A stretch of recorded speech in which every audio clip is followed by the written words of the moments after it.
Tampa Bay's trek through the AL East ended on a high note last night as Evan Longoria's 2 long balls powered the Rays past the Red Sox 5-3. Tonight at home, a marquee pitching matchup. 2 of the top right-handers in the AL square off, with Chris Archer facing Nick Martinez of the Texas Rangers.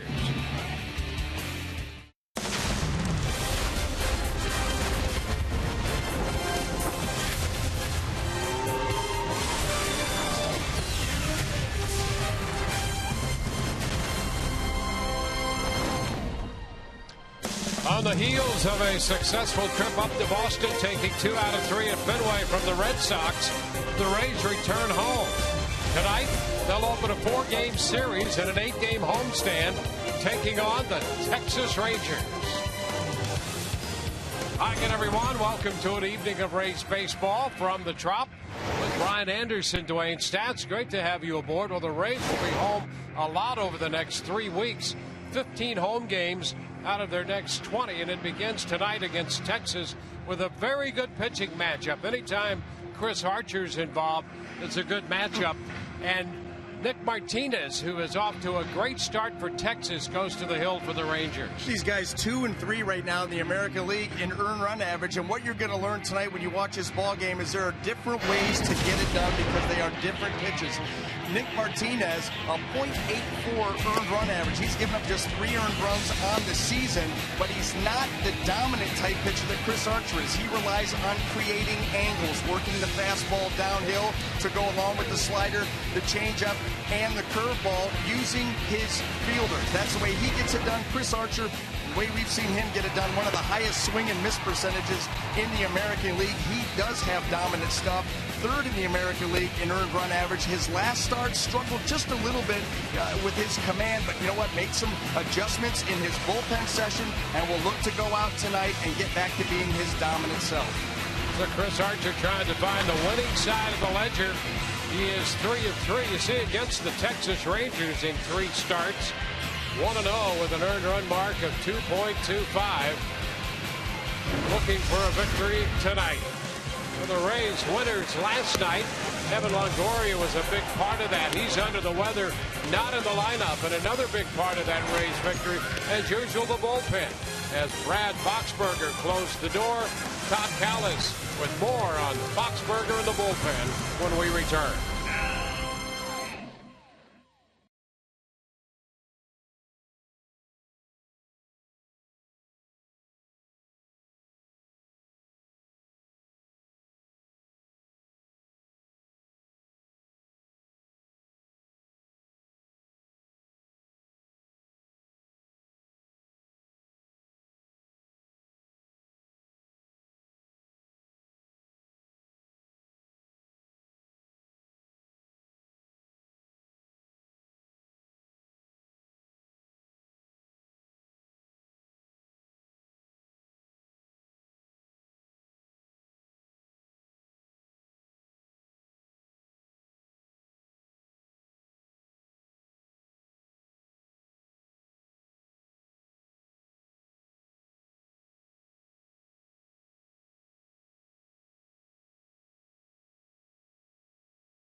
as the 8th inning guy seamlessly roll in to the 9th inning closer role. But with Jake McGee on the shelf this year, Brad Boxberger has. And consider this, last year he threw 4 curveballs all year, 19 sliders. This year, he's mixing in the curveball and having a lot of success recently with it. Consider this week as he faced the Baltimore Orioles and the Boston Red Sox. He threw 19 fastballs and the same number of changeups, 10, as curveballs, 10.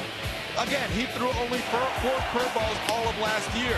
So here's Boxberger mixing in a 3rd pitch and having success against it. Again, with it, he had success with the Boston Red Sox, which moved his total to 7 for 7 in the save department this year. That ERA, a stealthy 1.59. Opponents hitting just 154 against them. And we caught up with Brad and asked him about going to more than just the fastball and changeup.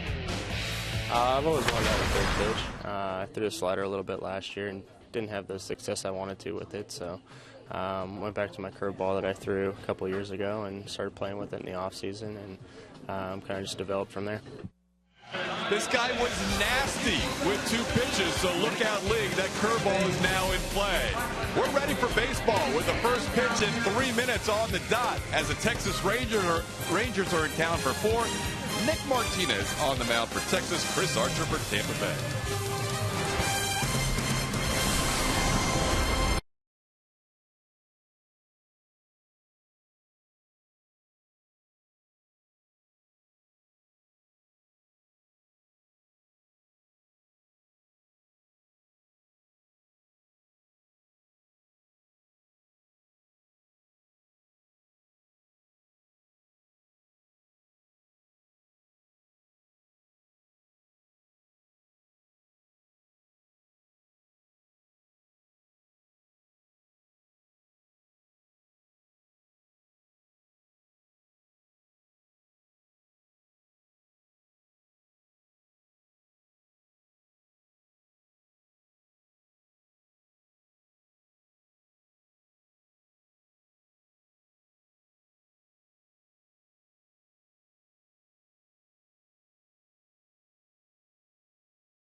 As you may have ascertained, we have Phantom Cam. Looking forward to some great shots up close and slowed down in this series against the Texas Rangers. Chris Archer taking the hill, making his 7th start. We'll take a look at the starting lineup presented by your Southern Ford dealers. Texas will lead off with the right fielder Shin-Soo Choo, followed by Elvis Andrus, and then Prince Fielder. Adrian Beltre, the cleanup man, at first base, hitting 5th. Kyle Blanks. Carlos Figueroa is in left. Robinson Chirinos behind the plate. Rugni Odor is at 2nd base, and in center field hitting 9th will be Delino DeShields. Or Delino DeShields. I remembered that guy. Making a comeback, huh? This is his son. Well, there you go. first pitch of this game. And it's brought to you by Pinch a Penny. Came in a little bit high. Drew fouls it away, and the count is 1-1. That's how you know that you've been around the game for a while and you're getting older. When players that you've played against or maybe just a little before you or now their sons are playing. Yep. I know what you're saying. Ground ball toward the middle and shaded that way is Beckham, and he takes care of Chu. One away here, so we're underway with an out in the books. Well, let's take a look at the Rays defense as it lines up here tonight. The outfield left to right, we have DeJesus, Kiermaier, and Souza Jr. Infield, a whole new look. You got Logan Forsythe the third, and then Tim Beckham at short, Jake Elmore, and James Loney with Bobby Wilson behind the plate. Elvis Andrus, the shortstop, hitting .231. Got a fastball to start him in with a strike. Texas coming off a 3-game sweep in Houston, cooling off the red-hot Astros, who lead the American League West, the division out of which the Texas Rangers play. Rays start the night in the East, running second, 2 games back of New York. Kevin Cash has his club at 15-13. And just completing that stretch of 22 games against the East and going a couple games over 500 in that stretch at 12-10. 1-2 now to Andrus. There's the slider in at 89. And he missed with it. 2-2.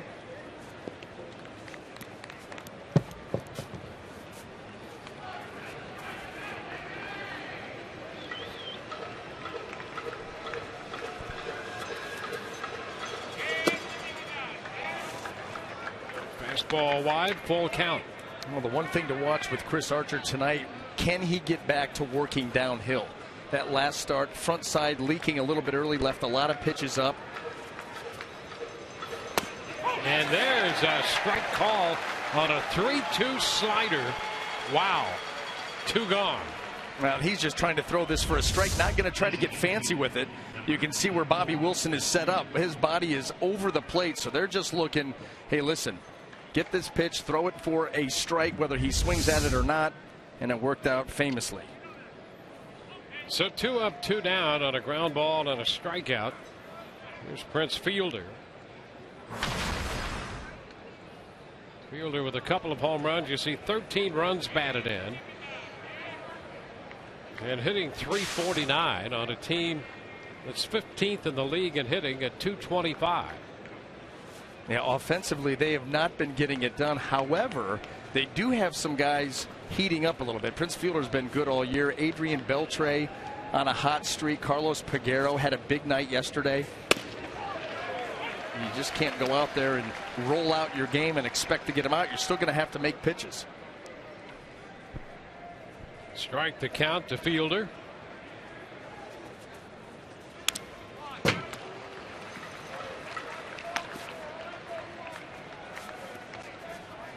Texas averaging a little over 4 runs a game. 4.04 runs per game for Texas. 1-2. I think they just snuck over 4 with their big game yesterday, where I think they scored 11 runs in Houston. Fielder started to go, and Bobby Wilson wanted the opinion of Mike Estabrook down at third. He says he held up, and he did. Dana DeMuth is calling the balls and strikes, granting time to Fielder here. DeMuth, over 30 years of major league time. He'll be 59 at the end of this month. And a full count on Fielder. And you can see Chris Archer already showing just a little bit of emotion, because this is how the outing went the last time, where he really fought himself and his mechanics. High fly ball into right. Souza Jr. keeping an eye on it as he comes in. to make the catch, and it's a 1-2-3 first. Rays come again to hit. No score.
Rays lineup presented by your Southern Ford dealers. Kevin Kiermaier again leads off with Souza Jr. in the number 2 spot. Loney on his James Loney hitting third. Logan Forsythe gets a start in the cleanup spot with the Jesus, Butler, Beckham, Elmore, and Wilson completing Kevin Cash's lineup. First pitch to Kiermaier, and it's a strike from Nick Martinez.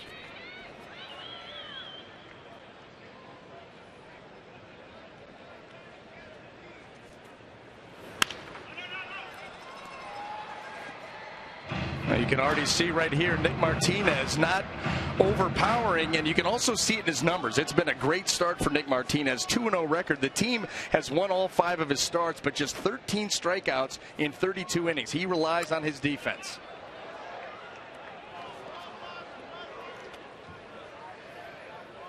Kiermaier in the leadoff spot in the Boston series at Fenway.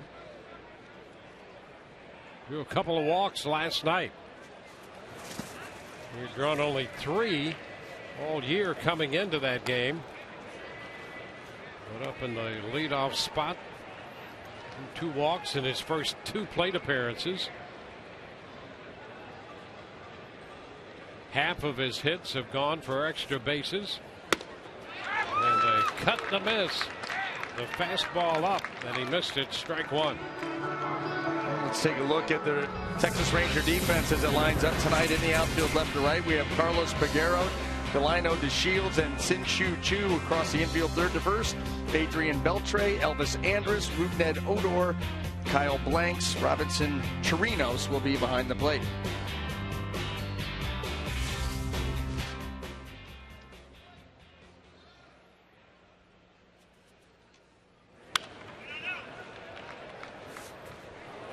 Steven Souza Jr. fouling away the first pitch for a strike. Well, when you look at these 2 lineups, Steven Souza Jr. highest percentage of swinging at the first pitch. He is the most aggressive hitter as far as that stat goes. He does not like to wait around and waste time.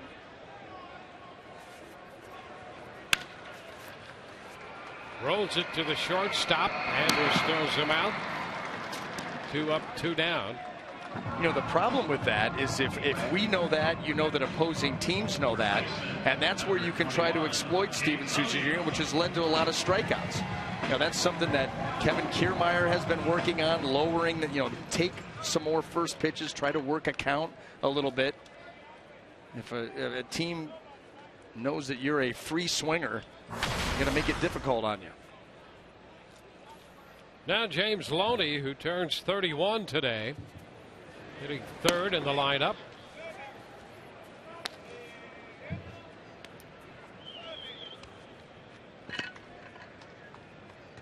Kevin Cash had to alter this lineup. He originally had Longoria in there as a DH. Fly ball into right field. Chu's there to make the catch. And the Rays are up and down in order. On to the second. No score.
Game since September 22nd of 2013, able to plug Evan Longoria into the lineup in the original lineup as mentioned by Dwayne earlier, but then due to the flu has to miss tonight. As you see, Adrian Beltre now with the longest streak in the American League. Freddie Freeman the longest overall, guys. Beltre leading off the second inning, taking the first pitch, a fastball in the mid-90s from Archer for strike one.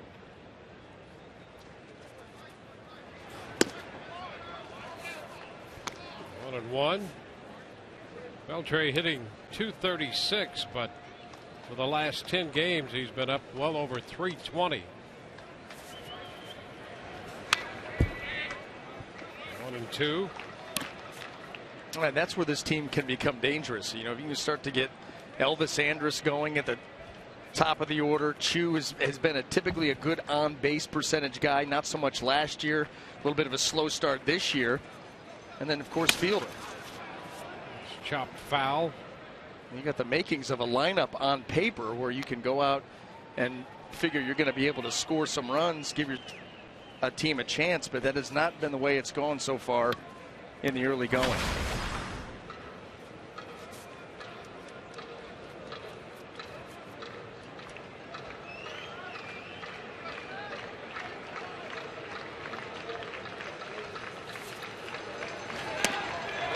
Cut to miss. Beltre out on the fastball. Strikeout number 2 for Archer. No, just kind of feeling for that pitch. Not a very aggressive swing at all. Kind of leaks the front side, and it's all arms after that. Chris Archer, there he is creating that angle, that pitch down in the zone. That's what you want to see. Look at that finish. Wait, what a great shot that is to look at Archer and his delivery through the phantom cam. Kyle Blanks lines a base hit into center. One hop in front of Kiermaier. So that's the first hit of this game. Left fielder, number 43, Carlos Figueroa. And now Carlos Figueroa comes up there. Big day yesterday. 2 of the 3 home runs. And that big win over the Astros.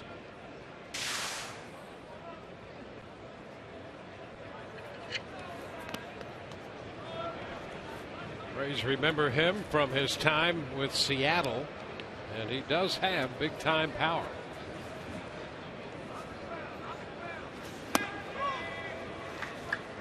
Ball, no strikes.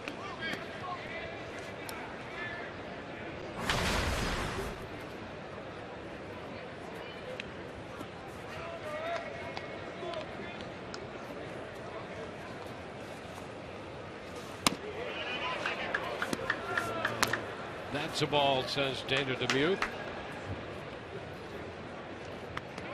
2-0. One on with one out.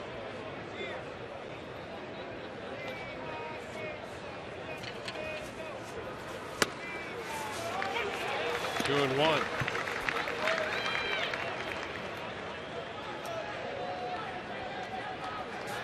Well, the Rays begin this 8-game homestand. Texas in the middle of a 7-game road trip.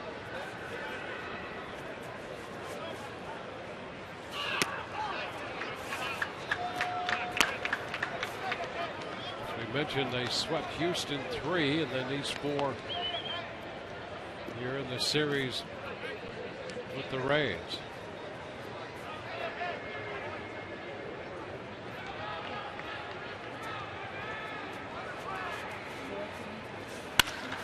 Up the middle, and a base hit into center field. Stopping at second is Blanks. 2 men on with 1 out. Well, one thing that we're noticing already with Chris Archer here tonight in the early going is when he needs a strike, he's going to the slider. Having trouble right now keeping the fastball on the plate. And here, a slider down in the zone, middle of the plate, and Peguero just smokes that thing right back up the middle. Just trying to find a way to survive here early till that fastball gets going, because once he's able to command that, that's when everything else falls into place and he becomes the dominant starter that we've seen all season.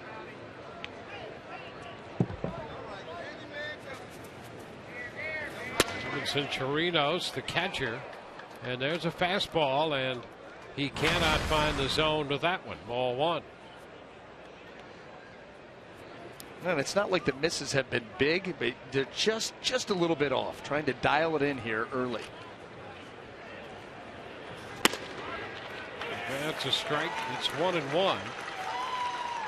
It may be unfair, but sometimes umpires get to be known as pitchers or hitters umpires.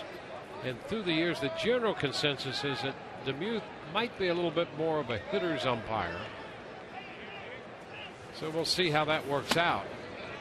See, there's a pitch up just a little bit. Ball 2. And not exactly what you want to hear when you're trying to hone in on the strike zone. Because more often than not, you know, if you're a guy that's been out of the zone and you're not consistently hitting your spots, the close pitches, you don't get the benefit of the doubt. Yep.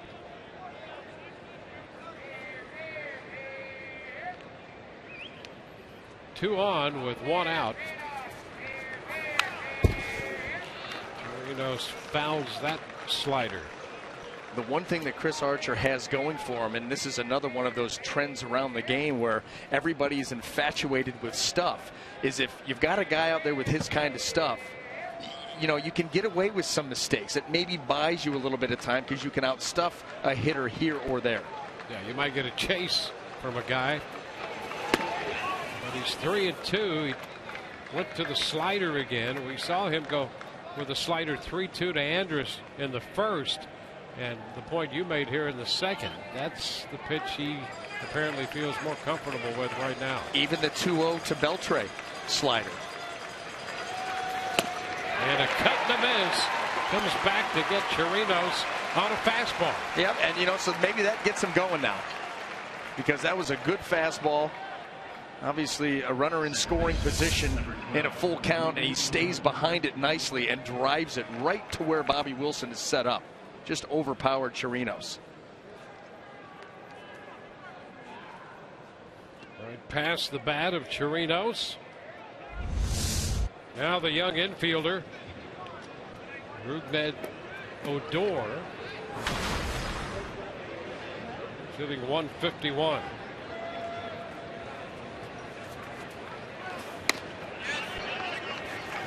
takes the fastball for a ball. Well, that's something that he's been trying to do more of this year. We mentioned Kevin Kiermaier, a very aggressive hitter. And last year, boy, hacking at the first pitch all the time, trying to get him to be a little bit more patient. And you can see that hasn't quite taken hold. The batting average, a little over 150. 1-1. And a swing that big, Yep. a swing that big can be exploited. That was a huge swing, a lot going on mechanically from Odor.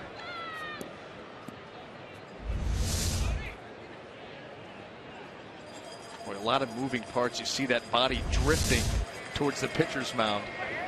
And now he takes the fastball for a strike. Yeah, and when you're moving like that, when you start moving and your body's drifting towards the mound, that pitch right there is one that can really exploit you. The fastball in. Tough to get the hand started to get to it. Same thing with off-speed pitches. You get a guy way out front.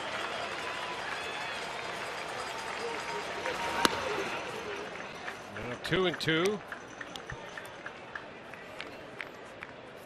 Texas with a couple base runners, back-to-back singles. 2 men on with 2 men out. Delino DeShields on deck.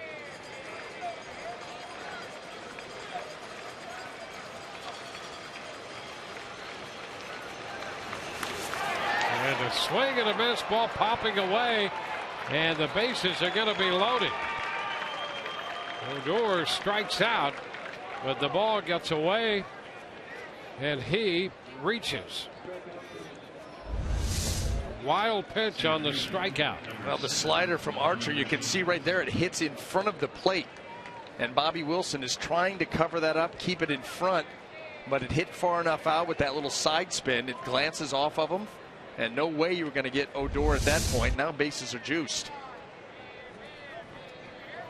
Well, here is DeShields. And the first pitch is a strike.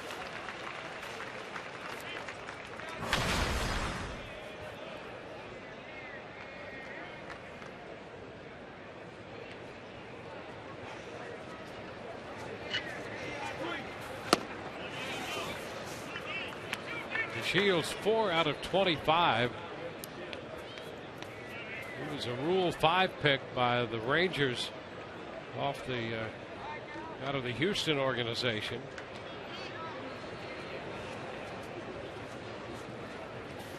And a strike called. Slider 1-2.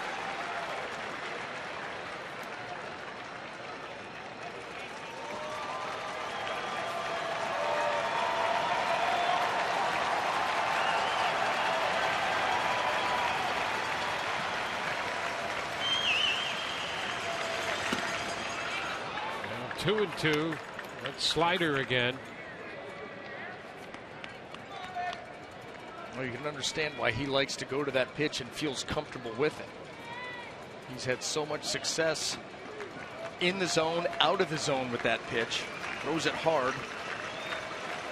2-2. Fouled away. Boy, DeShields lucky there because that 95 was just about by him. Tardy on the swing.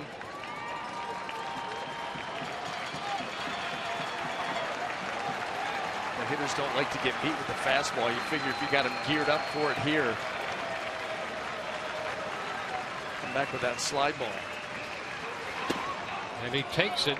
He did go with the slider, and the count is full. Well, a lot of pitches here in this inning. Up to 43 at 15 in the first. 43 right now. And that 15 is right on par for him. 28 making him work here in the second. Get this guy out, though. Feel a lot better. And the foul ball back, so we'll see another 3-2 pitch.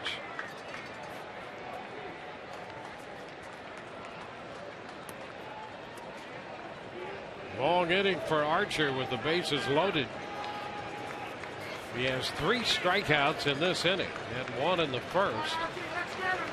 Odor reached on the strikeout of the wild pitch to load the bases. 3-2 again to DeShields. And he walks it. That forces home a run. And Texas takes a 1-0 lead Blanks crossing the plate.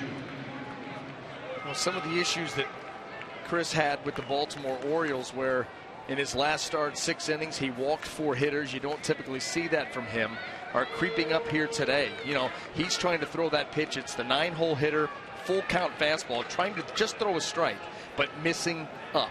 And that's what he struggled with Baltimore, not staying over the rubber tall long enough.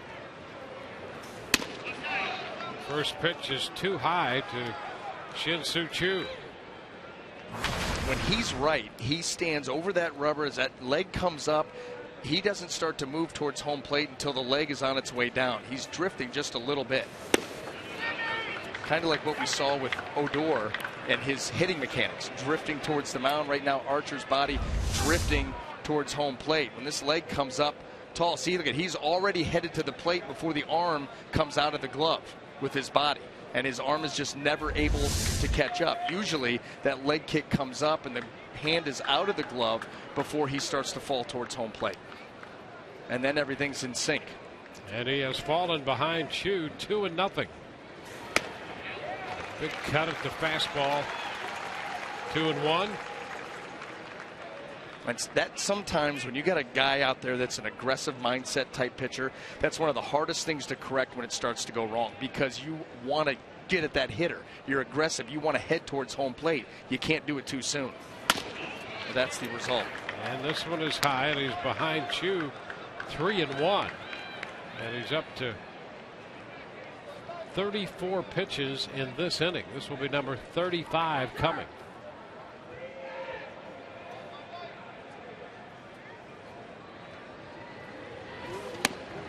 That's a strike.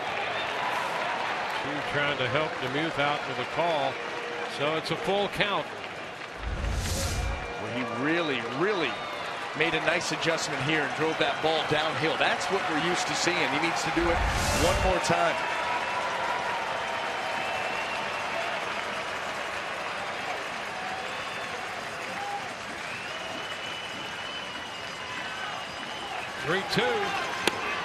And he walks in. Back-to-back bases loaded walks, and it's 2-0.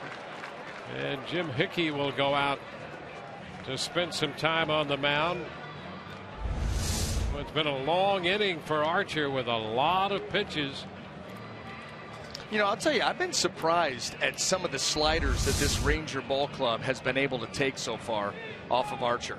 Some of these pitches that we've seen teams go after aggressively. Now, of course, Shin-Soo Choo, very disciplined, selective hitter at the plate.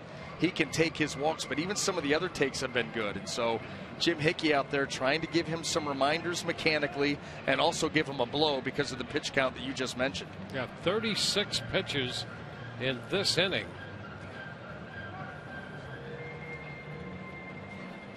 Shortstop, Elvis Andrus.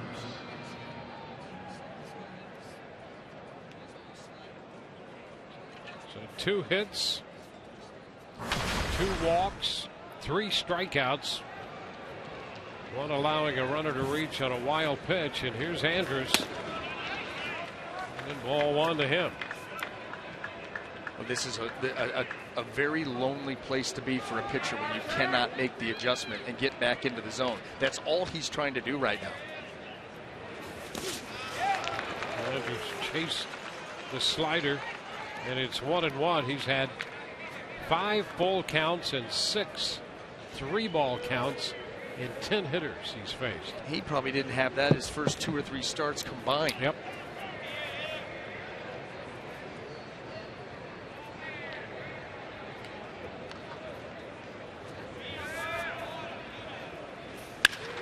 Line drive into center. That's in for a base hit.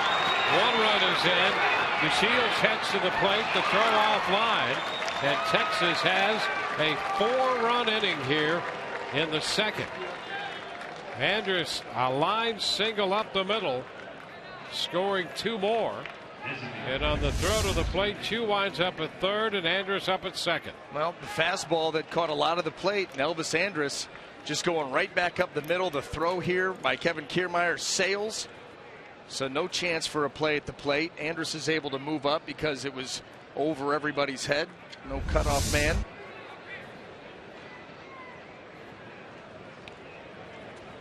Rays have some action in the bullpen already. How about that? And now Fielder takes a big cut and misses. Erasmo Ramirez up in the bullpen.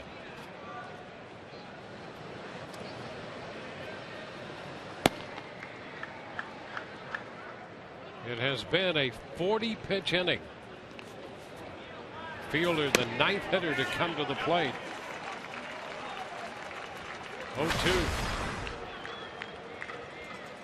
Well, a heavy workload, under duress, fighting yourself, fighting your body, your mechanics.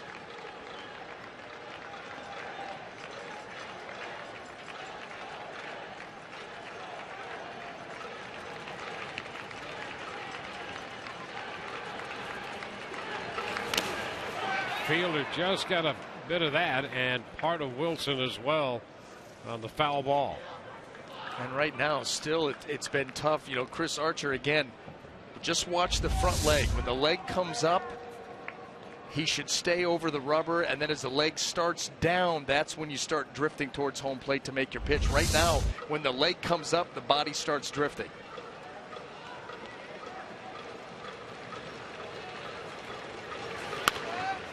Out of play. And even that pitch, you know, he swung at it, but that pitch was up because that's what ends up happening. Watch the leg go up, and the top half is already headed towards home plate.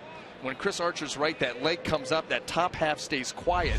Then as the leg starts down, the body starts, and that's when you see the explosive downhill fastball.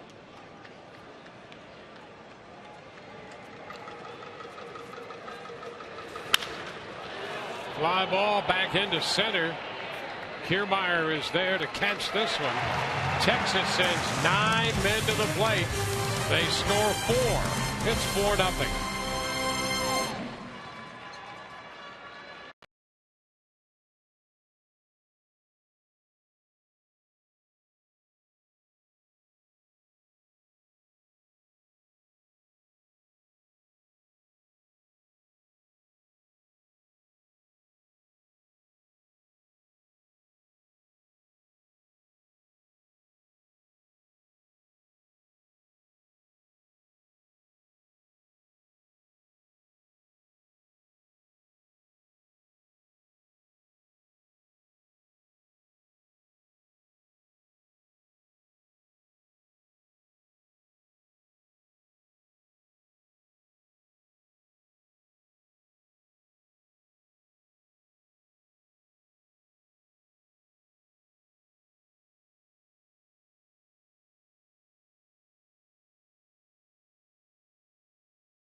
For the second, the annual Rays broadcast auction set for Wednesday, May 13th. Tune in for an opportunity to bid on exclusive experiences. Proceeds benefit the Rays Baseball Foundation and Tampa General Hospital Foundation. So for more information, visit raysbaseball.com/broadcast auction to preview what will be up for bid. Rays up. Logan Forsythe hitting cleanup. His first start in the cleanup spot this year. He's been in the 4th spot before. A lot of that had to do with maneuvers made by managers later in games. But he did start a game for the Rays last year, last September. He was in the cleanup spot in a game against Cleveland. September 28th. Longoria under the weather and out of the lineup. It was a last-minute shuffle, and it found Forsythe in the 4th spot.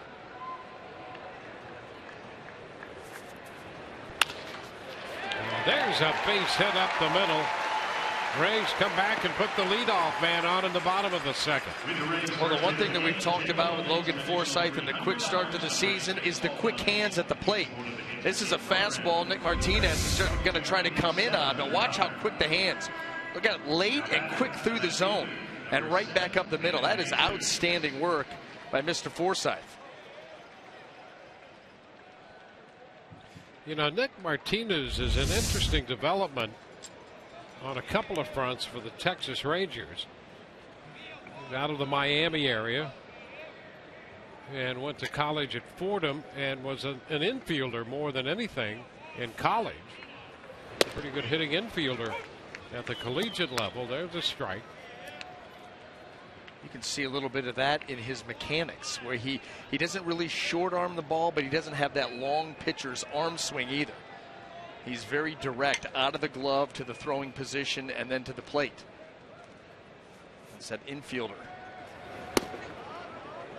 Even his finish. You know, we saw that finish on the Phantom can with Archer coming all the way down, almost showing you his last name and his number.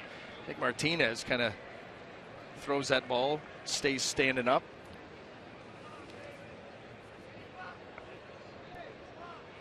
He made their club last year out of spring training and wasn't even in the big league camp with the team. Ground ball 3rd. Beltre to 2nd, 1, and first base the scoop by Blanks for the 5-4-3 double play. So he throws a double play ball, and that's one thing he's getting a lot of in the early part of this year. A lot of ground balls. A lot of ground balls. I think this is the 6th grounder into a double play, and it's not that he has a big-time sink running fastball. He just works the angle, works the ball downhill. Yeah, that you know, going back to your point about making the ball club after spending all of camp in minor league camp, that tells you where the Rangers were at with their injuries. Joey Butler lays off the slider, ball 1.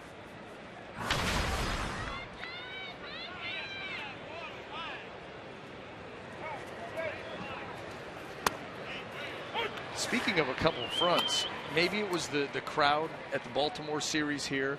Maybe it was the fact that the Rangers scored 4 runs in the top half of the inning. But I don't remember this many people on our flight last night that got in before AM. Quiet. Ground ball. Beltre at 3rd. Makes the throw across the diamond. Got a point. We're through 2. 4-0 Texas.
Throwback Rays Day brought to you by Jeep.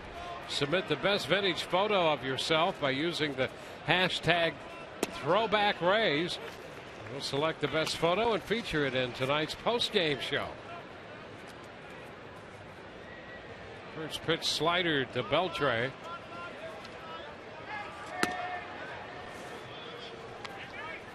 One and one. Blanks next, and then Pagero.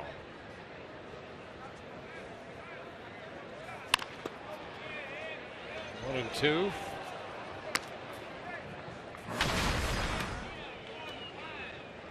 We're just in a little period down here.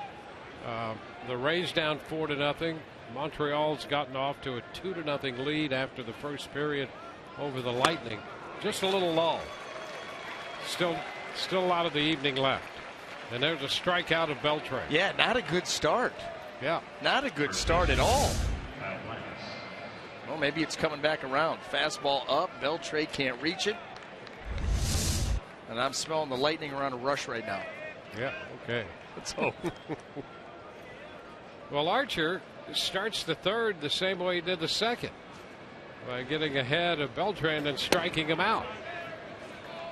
Well, let's hope that's a trend that continues versus what we saw in the second inning.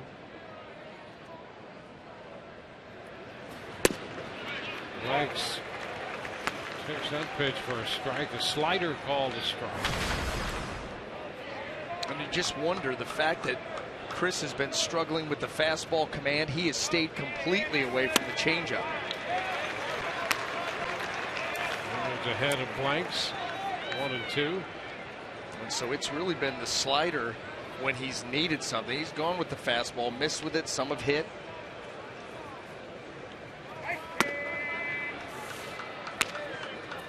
Two and two. Well, that pitch up around 97 or so, but up. It's a case of rushing. It is. That's exactly what it is. And to left center field. Couple of hops to the wall off the slider, and Blanks has a double. He's 2 for 2. I think Chris is just so anxious to get towards home plate that, you know, that fastball, he was just, listen, this is what I'm going to do. And it ends up. He comes back with the slider, and this one just stays a little bit flat on him in the middle of the plate, and Blanks is able to get a good swing on it. Frustrating night once again for Chris, but you're going to have to try to figure out something here to get deeper into the game, and, you know, hope your offense can chip away at Nick Martinez. Carlos Pagero. He takes a big cut. Yeah. A little off-speed pitch there. I think strike one. That may have been changeup number 1, and that was a good one. These are the pitches that can somehow and sometimes buy you a little bit of time when you can find yourself mechanically on the fastball. It's 1 and 1. And as you referenced earlier, when you're not at your sharpest, it's hard to get a call.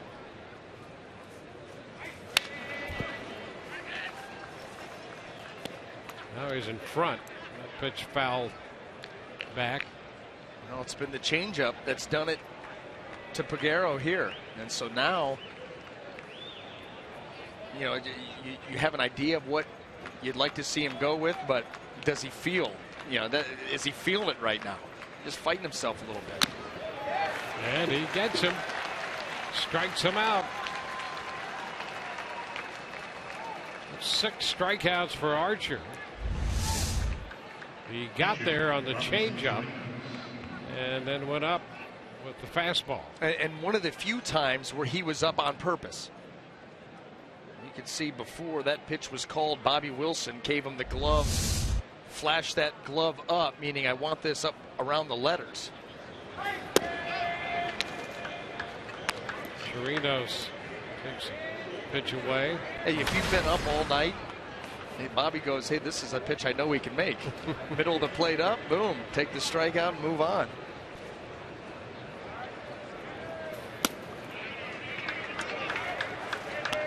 2-0. He's fallen behind with 2 fastballs.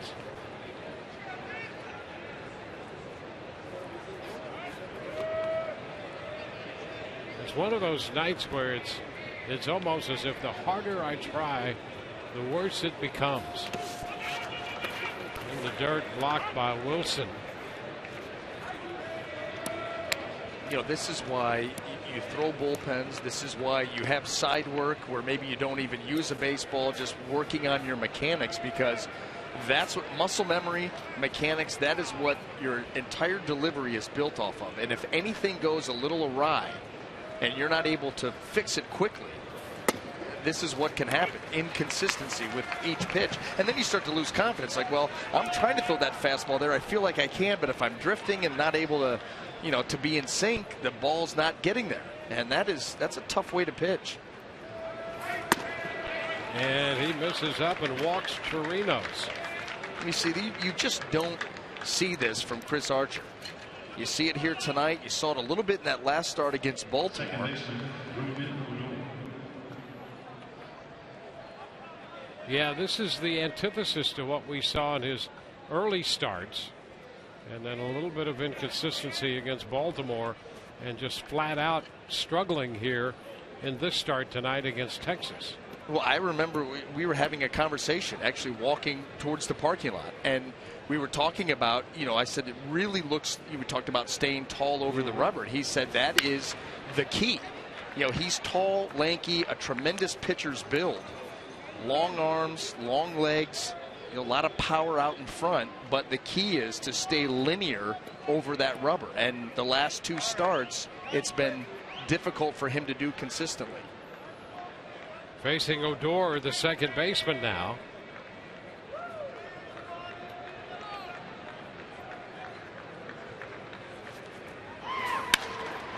Up the left side, out of play. And the count is 2 strikes.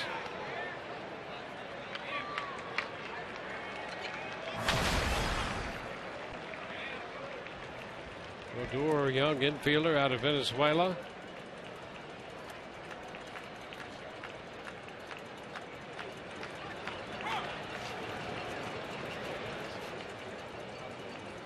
Chirinos at first and Blanks at second. A couple of strikeouts in this inning. 6 in the game, and he's ahead of Odor. He got him, went up with a fastball to strike him out. 7 strikeouts through 3 innings. But Archer finds himself down 4-0 as we go into the bottom of the 3rd.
By Toyota, let's go places.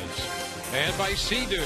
Sea-Doo Spark is the most affordable Watercraft on the Water, starting at only $49.99 or as low as $79 a month.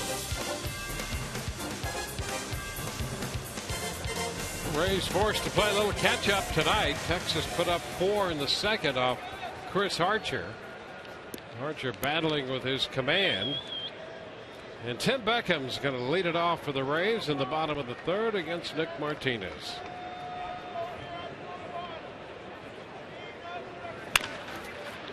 Chopped foul.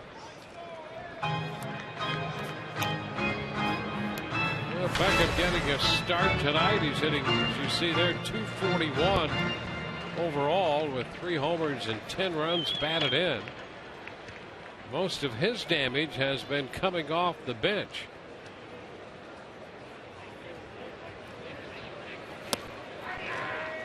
Behind 0-2, missing the off-speed pitch.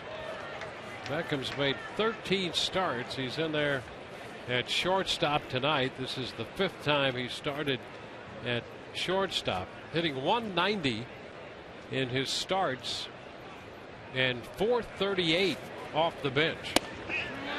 Ooh, takes a close pitch there. And that's not easy. It's not easy coming off the bench cold, and I don't care if you're hitting down in the cage or, you know, off a tee, but just coming off the bench, 6th, 7th inning of a ball game. But then for a young guy to do it, even more impressive. Yeah, he's found himself coming off the bench and getting behind in the count and then having great at bats. A guy that's used to playing every day, that has been playing every day for his entire existence. Now all of a sudden learning that bench role and thriving in it.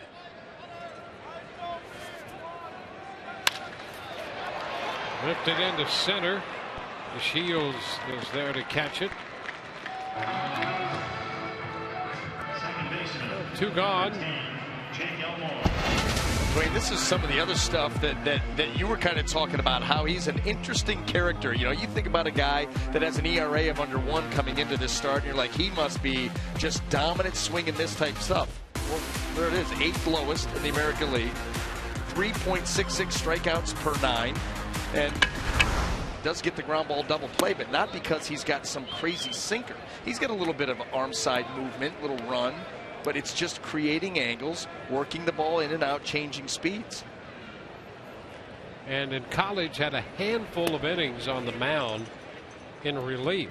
Truly a handful, maybe somewhere around 20 innings. Played the infield. Jake Elmore up here. Elmore just happy to get in the lineup and get more than one at bat. He's really struggled. He hit that home run in his first appearance with the Rays. And since the 25th, so that's what, almost 2 weeks. He's had 2 at bats, and here he goes. A double up the left side. Good throw, would have made it interesting. But Elmore has a 2-base hit. So you go 2 weeks, you get 2 at bats, and you come up and double your first time up.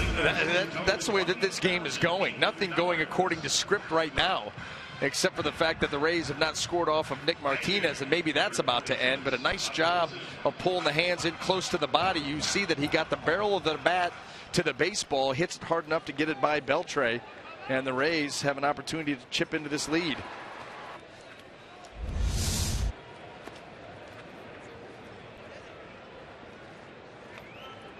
Here's Bobby Wilson, the Rays catcher.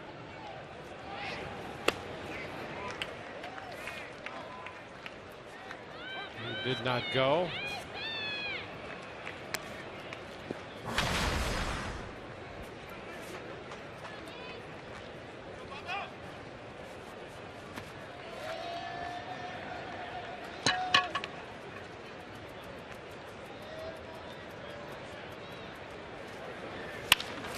Down to third. Wrong guy to hit it to on that infield.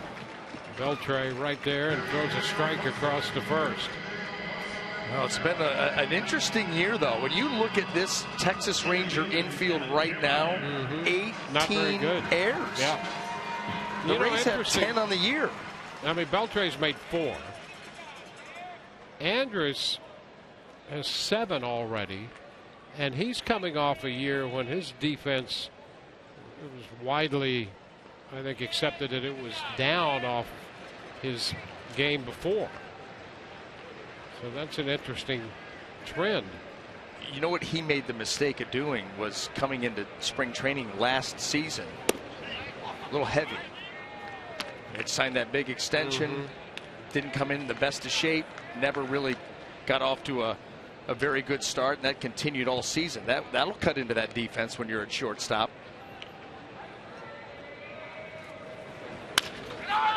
Down to first by Kiermaier. Blanks a close play at first. Kiermaier hustling down, and Martinez was over to cover, and they just did get him. So the Rays going to double and leave a man. We go to the 4th, 4-0 Texas.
Four in the second, and it's been a struggle for Chris Archer through 3 innings.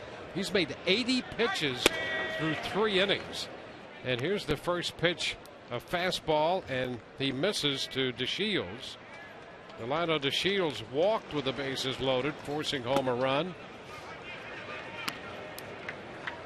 And now the slider, and he takes that for 2-0. That's the interesting thing about this Texas team. In the first couple of innings, they were not offering at the slider at all. And then when he did get a strikeout, they were chasing a fastball, maybe out of the zone in some cases, but just had no interest in that slider. No, it was almost like these guys were able to recognize it coming out of the hand. There were some good ones down and off the plate that, you know, not only did they take them, but they weren't even like leaning out over the plate. It's like they recognized it and just took it.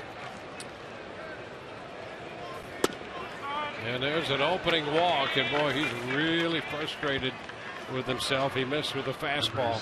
Let's check in with Todd for a moment. Yeah, Dwayne, Chris Archer, opening day starter. Originally, the plans were for Alex Cobb to be that guy, and Cobb's desire to be the opening day starter allowed him to pitch on March 17th, and he was really, in hindsight, said, kind of regretting that decision. Here's Cobb about what he's been dealing with the diagnosis the last couple of days. Where we're at right now is we got a PRP injection, and we're going to give that a little time to do what it's supposed to do, and go from there. But you know, as of right now, all I'm doing is kind of resting and icing. After the 2-week mark, I believe I start playing light catch. You know, once that comes around, I think we'll have a better idea. But you know, to think that 2 weeks off from where I was at is going to make everything better. I don't know, but this is the avenue I'm on right now, so I'm going to give it 100% to make this work. Delino DeShields with a steal. Guys, he addressed the media for about 15 minutes, maybe 20 minutes today. You could sense the disappointment throughout that session.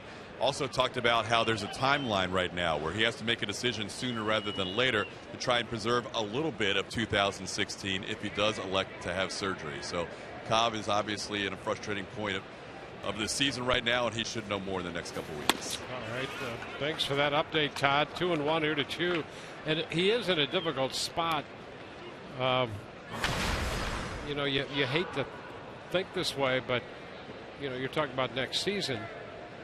It's almost whatever he does, if he can pitch, that's one thing. And I guess the degree of the tear has a lot to do with determining that, and then what comes out of these injections. But 2016 seems problematic. Yeah, that's exactly right. And so, you go through the injections, and like he said, you see in a couple of weeks, because the idea would be maybe you could come back and pitch a little bit this year. If you had the surgery right now, you're going to miss most of next year. Yeah. And if you have it later in the year, that's the same thing. Miss next year. That's exactly right. So that's why they have a little bit of time to play with here.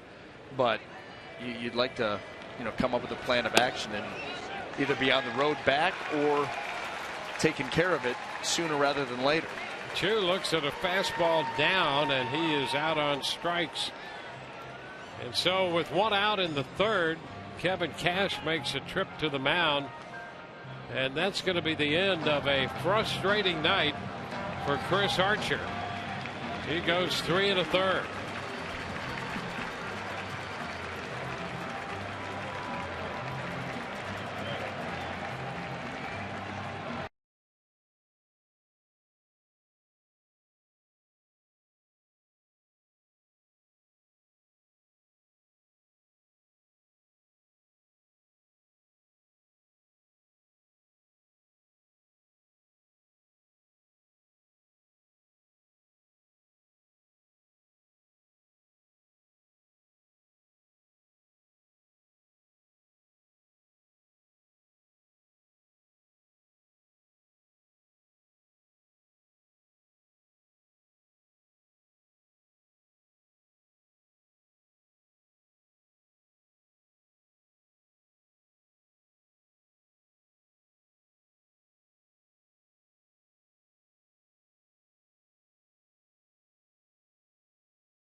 Begins. Alex Morgan leads the U.S. women's national team against the best teams in the world in search of their third World Cup championship. The only place you can see the 2015 FIFA Women's World Cup is on Fox and Fox Sports 1 beginning in 30 days.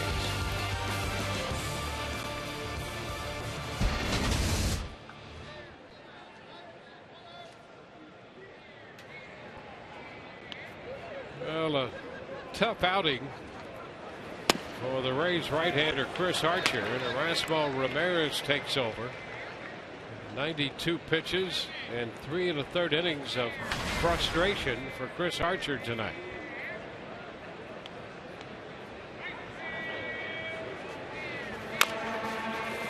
Tap back to the mound. DeShields goes to third.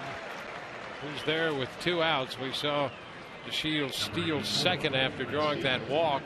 He has great speed. He got a great jump. In fact, when Texas picked him in the Rule 5 draft, they thought they had a pretty good idea that they could keep him to give a team that needed some extra speed, if nothing else, speed on the bench as a pinch runner, and then work him in. And he's turned out where he's played a little bit more, I think, than they initially thought he might. There's a base hit up the middle on the first pitch to Fielder. He sent the fastball into center, and that scores DeShields. And that run charged to Archer is the 5th of the night to Archer's account, and makes it 5-0. Well, not wasting any time. Fastball wanted it away. It ended up middle of the plate, thigh high, and Fielder able to pound it back up the middle. You know, Dwayne, going back to what you were talking about with DeShields, this is a team that attempted 164 stolen bases last year. They were caught 59 times. Yeah.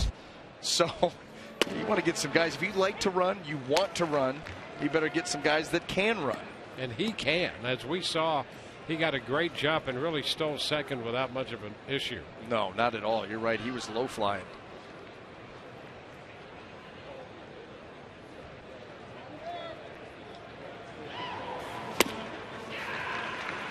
Oh, 2. Beltre missed that pitch with a big cut.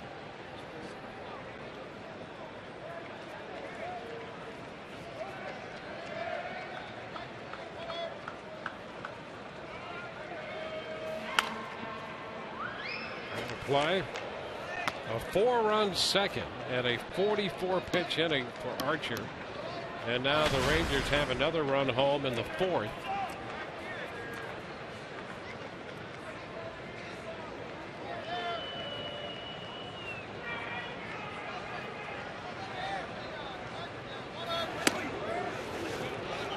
Almost hit him. Just able to get the hands out of the way as that ball tracking in. Forearm shave.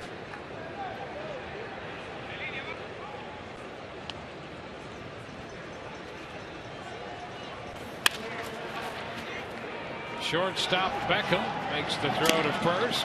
Texas out in the 4th. They add a run. 5-0 to score.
Archer.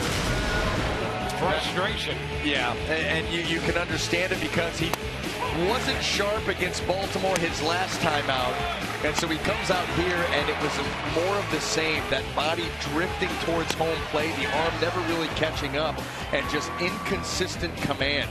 A number of walks you don't normally see from Chris Archer. When he did make a mistake out over the plate, the Rangers were able to get a couple of big hits off of him, and this is going to be the toughest 5-day stretch in a while for Chris Archer, because you have a little bit of an off start against Baltimore. Okay, I'll get him next time out there. And then you have your shortest outing of the year, and you've got to wait another 5 days. That is that tries a pitcher's patience. Now, two things coming out of that as pitchers go that you could directly speak to, and you did to a point early when we were watching Archer. You know what the problem is. How frustrating that must be to pitch after pitch, try to correct it, and the result tells you that you're not. You know, when we talk to young pitchers or, you know, kids that are starting to play real competitive baseball, you know, and even big leaguers, you know, this was something that was told to me, something that I tried to do is that when you're going good, there's going to be 2 or 3 keys to your delivery. Whether it be your step back, okay, sometimes I step a little bit too far back, and now momentum going back equals momentum going forward. Now I'm falling towards home plate. Whatever it is, each pitcher, this pitch there by Nick Martinez, each pitcher will have a set of keys to his delivery, whether it's 2 or 3 things that keeps them in line. And so when you're going good, and like the first 3 or 4 starts of the season for Chris, you want to go write them down, what you were feeling. What was I feeling like? I felt really tall. Like for me, like with the changeup, it felt like I was releasing the pitch in front of my face. So you have these 3 keys that you want to get to try to correct when things aren't going well. And that's why you've got to be your own pitching coach out on the mound. And right now, that's something that you know, Chris is trying to work towards doing. Yeah, I find it so interesting with Loney up here.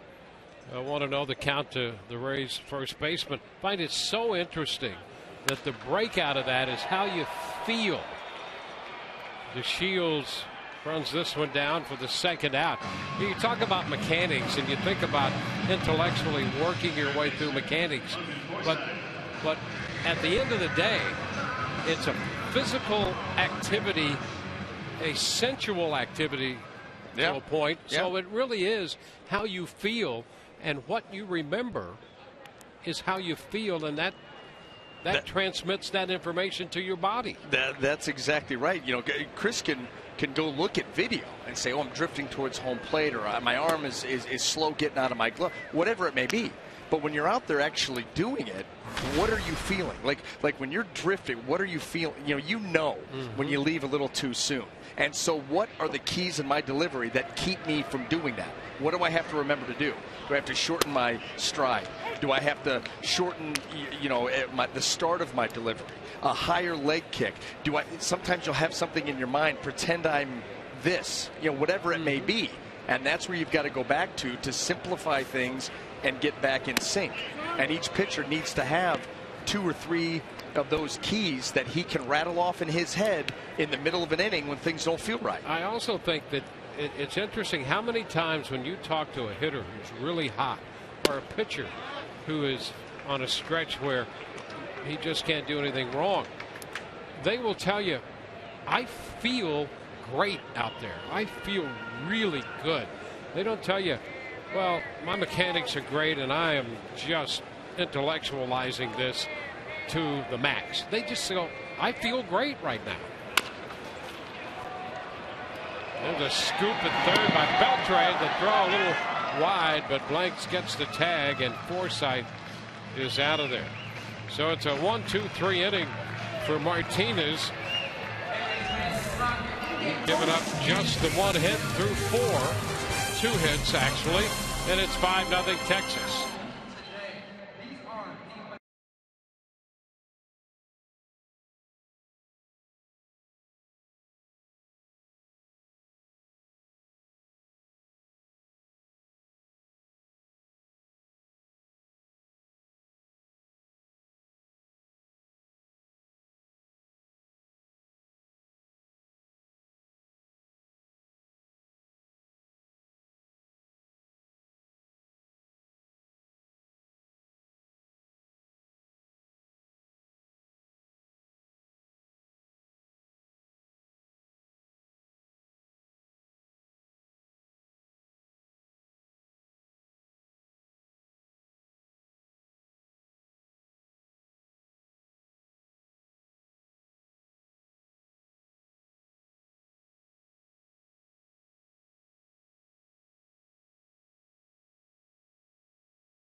competition and watch every out-of-market game live or on demand in true HD on over 400 mobile and connected devices. Blackouts and other restrictions apply. Visit MLB.tv. Cut and the miss by Kyle Blanks here to start the 5th.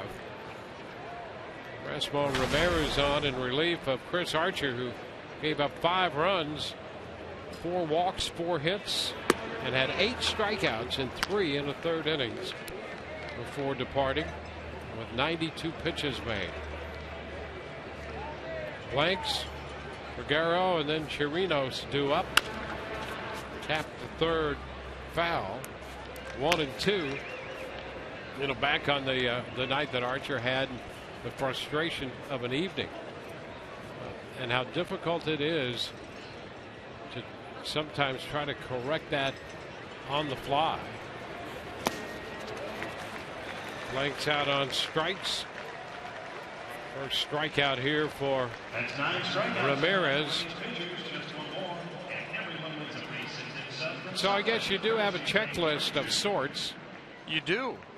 Listen, Jim Hickey, you throw these bullpens and you go out there, and the one disadvantage a pitcher has, he's the guy that gets to start the confrontation. Okay, so he's the guy creating the action. The hitter has to react.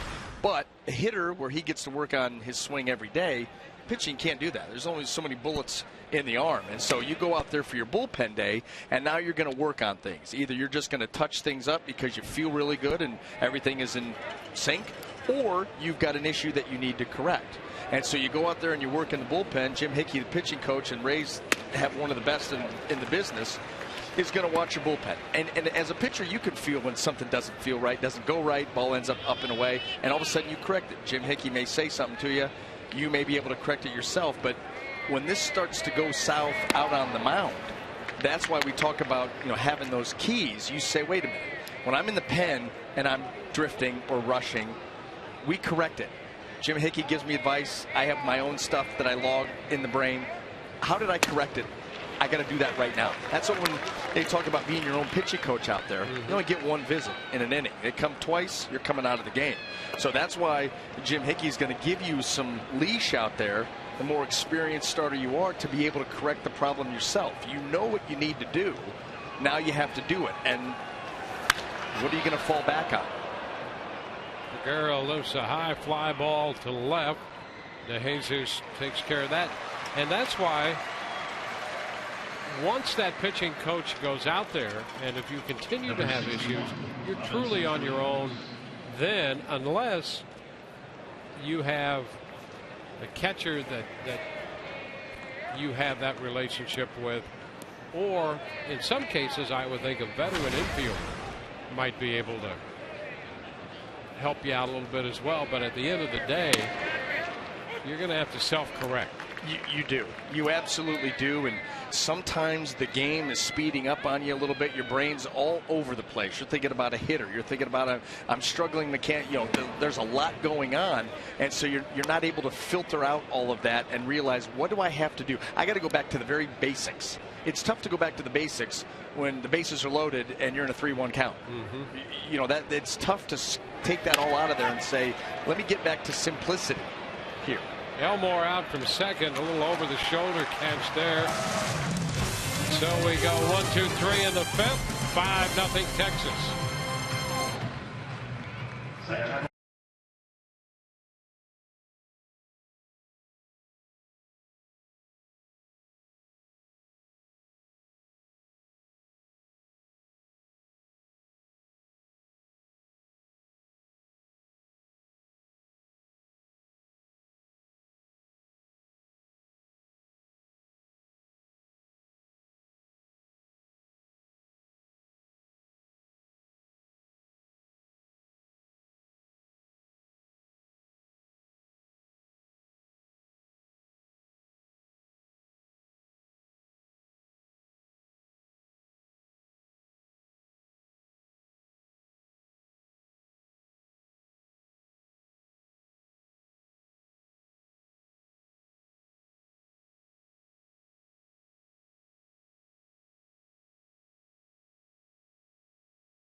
history presented by Geico.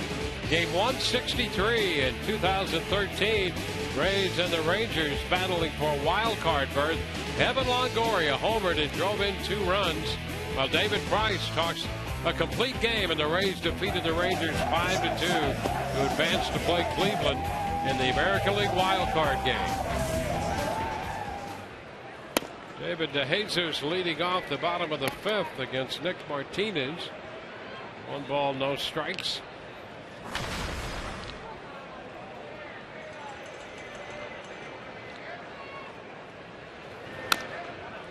Tap foul. It's 1-1. All right, we've reached that point here. The Rays are down 5-0. The Lightning down 5-0 in the second period.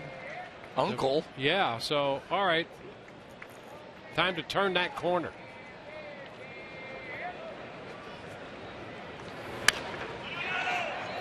Jesus fouls it out of play. Well, with Chris Archer out of the game, the Rays have pulled their starting pitcher. Have the Lightning pulled their goalie? Yes, the answer is yes. Well, it's time for the offenses to get to work and make a run.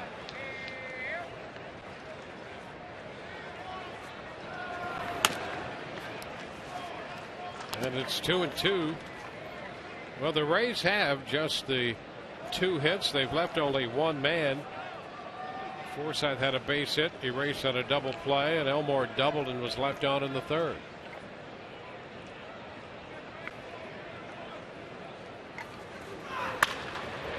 Down the right side, but foul. I'll tell you where it hurts. What if you're the Tampa Bay fan that's torn on what you want to watch? Well, what do you do now? I guess it's movie night? Or do you stick around for what may happen and flipping back and forth, and neither one of them going very well? Lightning just scored. Okay. Stay tuned. Well, there you go. 2-2 the count on DeJesus. Let's see what the Rays can get going here. DeJesus tattoos one right here. Well, he fouls it away and has another swing coming. Similar situation. The Rays found themselves midway through that game 2 against the Red Sox here, where they were down big. They ended up coming back, tying that game up out of nowhere, and then winning it late. Already done it once. And the count is full. I think that was started in the 6th inning. That was when Joe Kelly was just dealing against. For 5 innings, untouchable. And then came out and completely, the wheels came completely off. Ground ball, and it's through into left for a base hit to lead off the 5th. Well, David DeJesus just continues to use the left side of the field for base hits.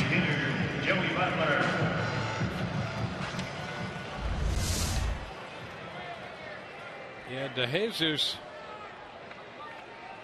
you know, he had that hitless streak and then snapped that, and since then he's been red hot.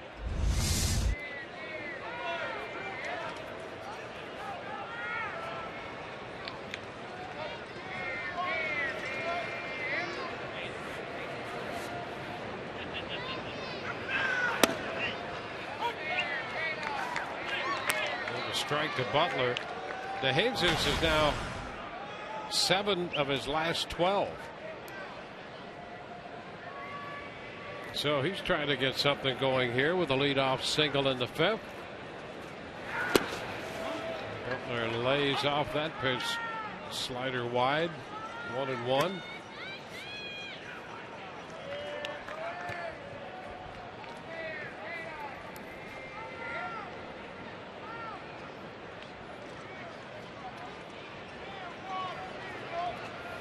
Alex Rodriguez got 661, connecting off Chris Tillman. That game in New York. Orioles and the Yankees. How about this? He made a bid the prior time to the plate, and Delman Young robbed him of a home run. And then he hit one the next time up. Figured to just take it a little bit further. Put this one out of reach of everybody.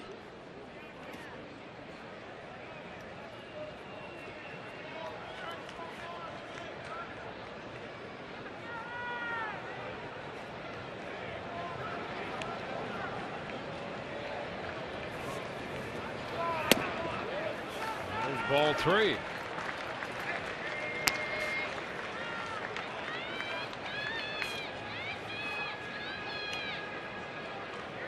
Martinez takes a little stroll by himself behind the mound after giving up the base hit to DeJesus and falling behind Butler. Well, with a 5-run lead, you want to force the opposition to earn it. And missing badly on some of these pitches here, you don't want to walk. Shot toward the gap into right center field. Cut off by Chu. Over to third goes DeJesus. A double for Butler. And the Rays are making some noise here in the bottom of the 5th inning. Well, that's earning it. Joey Butler, 3-1 count, gets a ball middle of the plate and drills this thing out into right center field. And immediately what you think here, second and third with nobody out, you're thinking minimum of 2 runs. Minimum of 2 runs. Yeah, you get that. There's a whole new lease on the way you look at things. You don't. That turns out to be a little deflating. If a 5-run deficit wasn't bad enough, you're right. You come up empty here and not too good. That lines in one hop handled by Odor. The Rays will get a run. DeJesus crossed the plate. Low liner out there. Beckham hit it hard. And the Rays are on the board. Yeah, Odor was so happy with coming up with that ball because of how hard it was hit that he lost concentration on the throw. Actually bounces the throw to Kyle Blanks. This ball well struck. Want to do that. He's already talked about the fact this Ranger infield right now on May the 7th, 18 combined errors, where the Rays have 10 as a team. Jake Elmore doubled his first time. And that's a ball.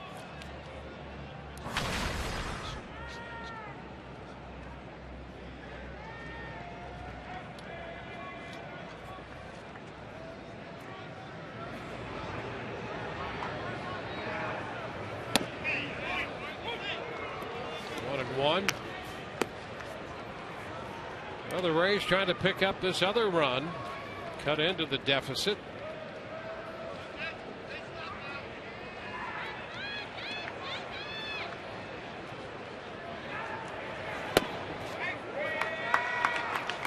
Two and one.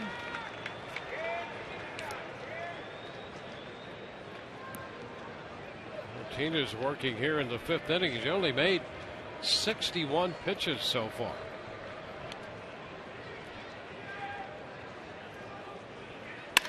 There's a base hit into left by Elmore, and it's 5-2. Well, the Rays cash in on the opportunity, and now they're down by only 3. Elmore 2 for 2 tonight. Well, like we said, second and third, nobody out. You're thinking minimum 2. Change up here to Elmore, hitting his first at bat, and he ropes this one. Bad location there by Martinez. Stayed back nicely, good recognition. There's that second run, and this game completely different. Mike Maddox paying his starting pitcher Nick Martinez a visit. Maddox, the pitching coach.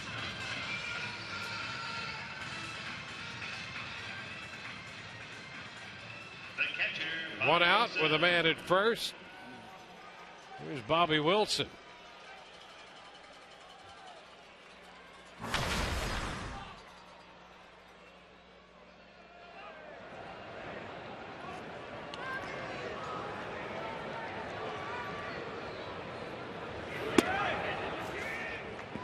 Takes the ball.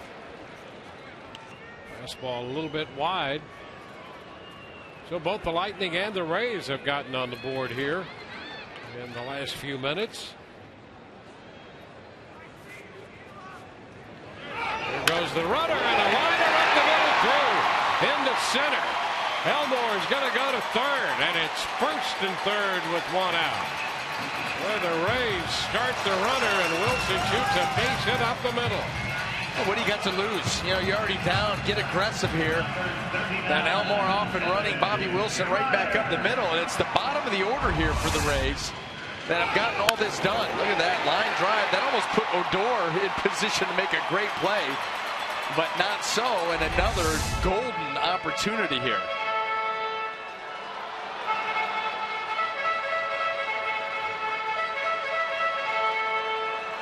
Elmore, who hadn't seen the light of day in terms of at-bats since the 25th of April, is 2 for 2 tonight. Now Wilson with a hit. Kiermaier takes ball 1. Well, and you look at this matchup right here, and you're saying, okay, this guy doesn't strike too many people out. He got Kevin early in the ball game, but not a big strikeout guy, and going to be real tough to double up Kevin Kiermaier if he hits the ball on the ground. So you're feeling good about the opportunity. This one is down 2-0.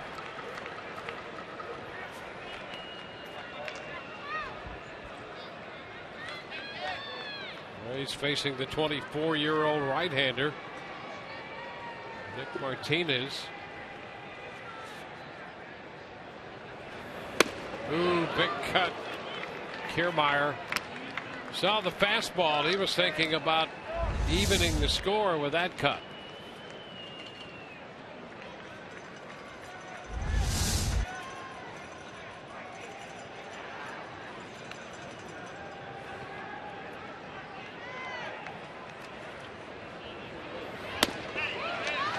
That's a strike. Take a look at that. Just barely a strike. You know, that's the one thing. Demuth will widen that strike zone away to a left-handed hitter. Otherwise, he can make it difficult to throw a strike.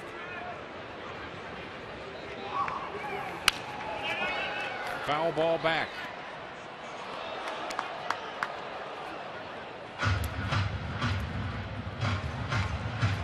Count still 2-2.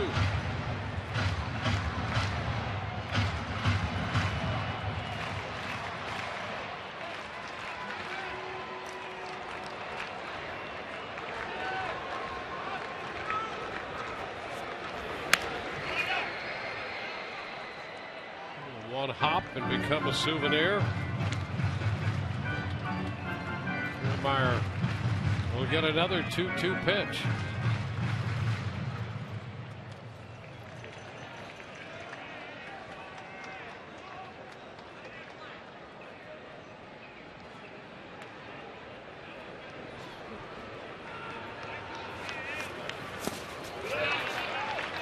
Count is full.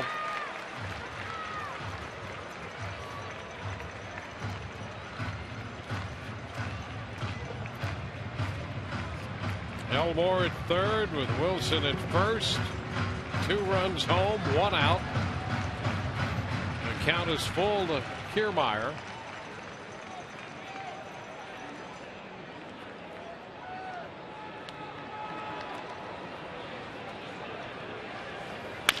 Ground ball right side. Odor floats it to first. Foul out the call. Run scores, and the Rays. They're going to win one. The Rays got a chance to win one. They're going to win one. This is it. So the Rays pick up their 3rd run. It's 5-3. Wilson goes to second. And Kevin Cash. Everybody wants to know, is this the one, Dwayne? Well, the Rays have not won one all year. Take a look at this. Float.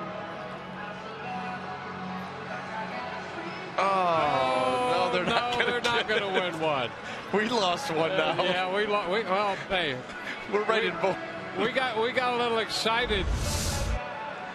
Number 20, They got very excited. Yeah, we got a little excited there. Just reminds me of when the Lightning had that goal waved off in Montreal in Game 1.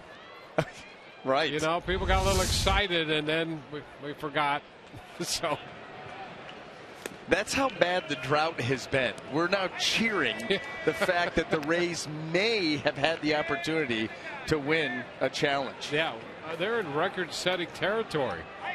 But 0 for 11 in the challenge and a streak of 12 in a row dating back into last year. But they do get the third run. Now it's a 2-run ball game. And Wilson is at second base with Souza at the plate. 1-0 the count.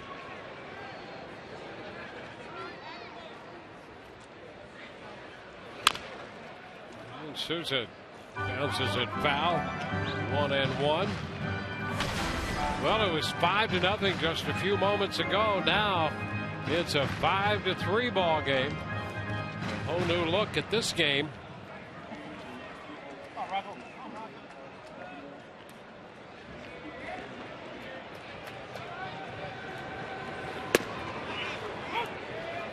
Two. Well, the left-hander Alex Claudio, the right-hander is Anthony Bass.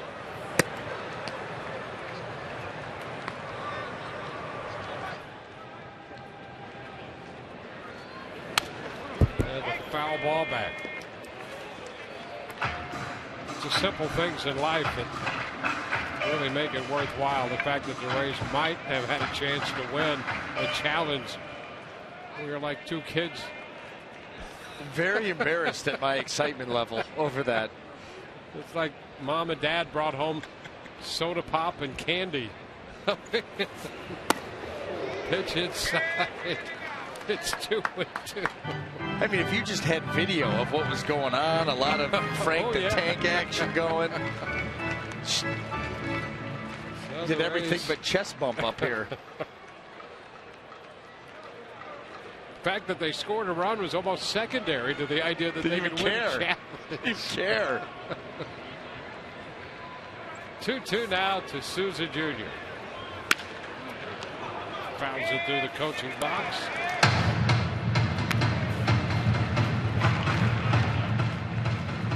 Well, the Rays have 3 runs off Nick Martinez.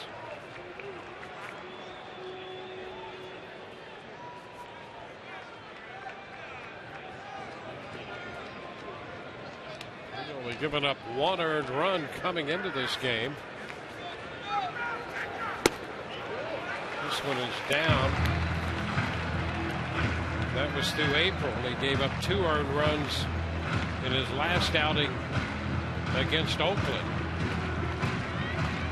So he'd given up 3 earned runs total in his first 5 starts, and the Rays have 3 runs off him here in the 5th.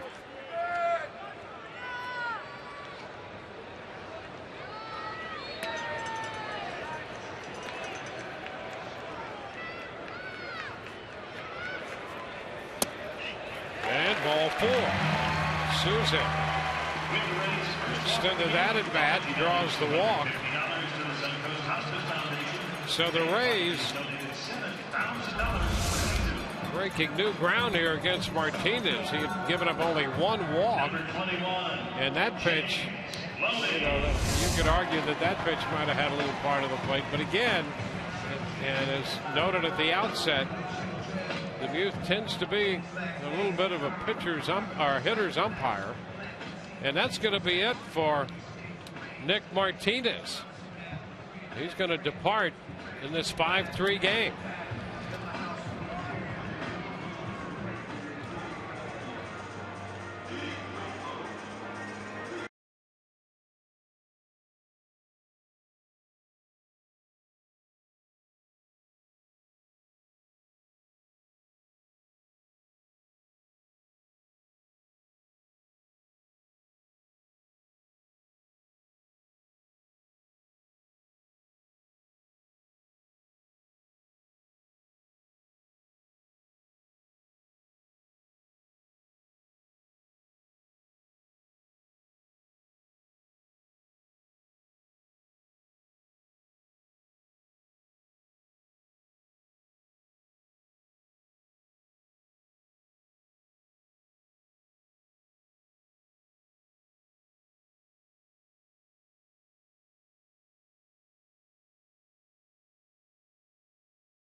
Of on-field seating in the Papa John's bullpen box. Host your group of 50 to 85 in this private party area to leave long-lasting memories.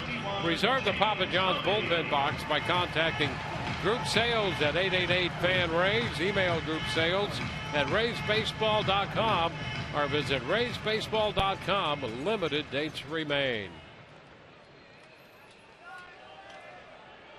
Alex Claudio in the game. He is not overpowering. His fastball in the mid-80s. And you'll see why here on the delivery. It's an extreme delivery. Ground ball to the right side. Odor up with it, and the throw to first gets Loney.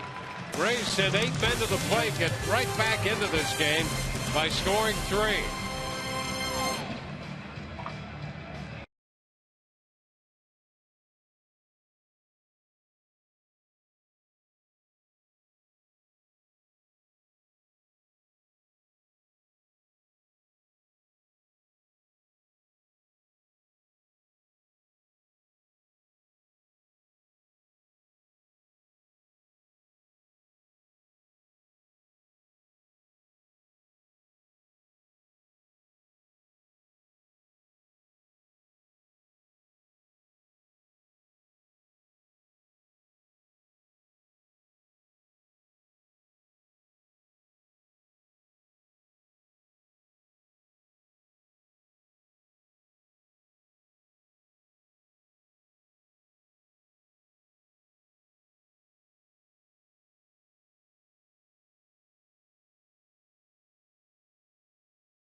With a 4-run second. Archer struggling with his command. Alessandro's got a big hit, driving in 2 after a couple of bases loaded walks. Down 5-0. The Rays come up with 3 in the 5th, chasing Nick Martinez from the game.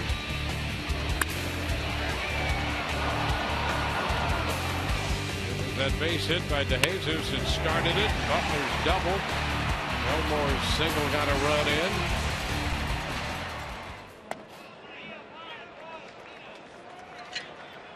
Odor takes the first pitch. That's a strike. Breaking ball from Ramirez.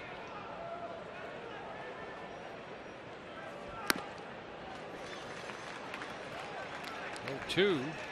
Well, this Rays team so resilient. This is just such a reminder of that Boston game where you thought you had a pitcher in complete command of a ball game. This time it's the bottom of the Rays order that's able to get to Martinez, who came in with a .84 earned run average. Didn't even put himself in position to qualify for a win. Yeah, and if you count the first 4 innings of this game, he'd given up 3 runs in 36 innings. Odor out on strikes. And then the Rays got him for 3 runs in part of 1 inning in the 5th. Yeah, that's what you feel like. That look on Nick Martinez's face is what just happened. So he finds himself out of the game after 4 2/3. He had a 5-0 lead. And 5, 6, and 7 coming to the plate. Mm-hmm.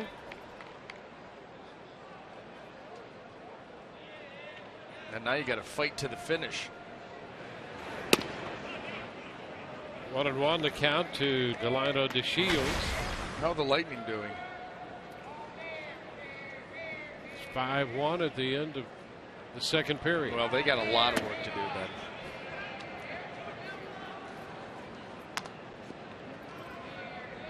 Well, the Rays have made it a game here. We'll see what the Lightning can do, and then we'll see how the Rays can finish.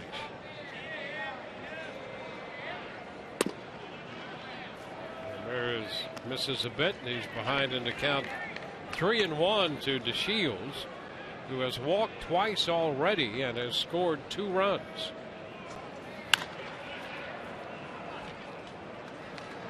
Foul ball makes it a full count.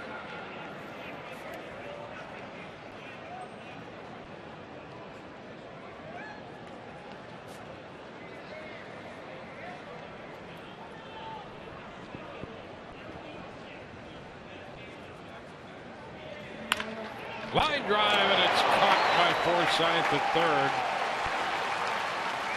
2 away. A T-Mobile game changer, and that's what the Rangers are hoping Josh Hamilton will be after they reacquired him on the 27th of April. Those great years, including the 2010 MVP year. Hamilton like 5 innings yesterday in extended spring training out in Arizona.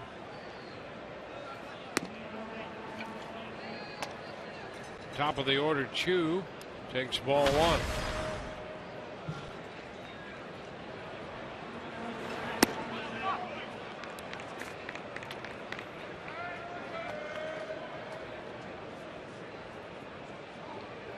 Base is empty with 2 outs in the 6th.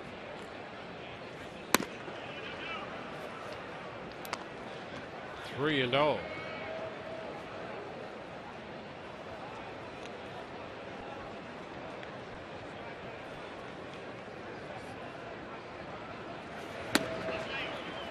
There's a strike. Odor struck out. DeShields lined out. Now 3-1 to Chu.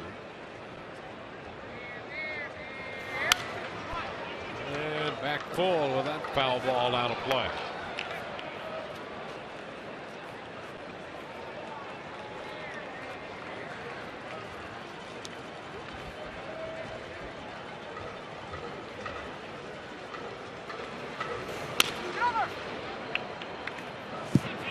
See another 3-2 pitch.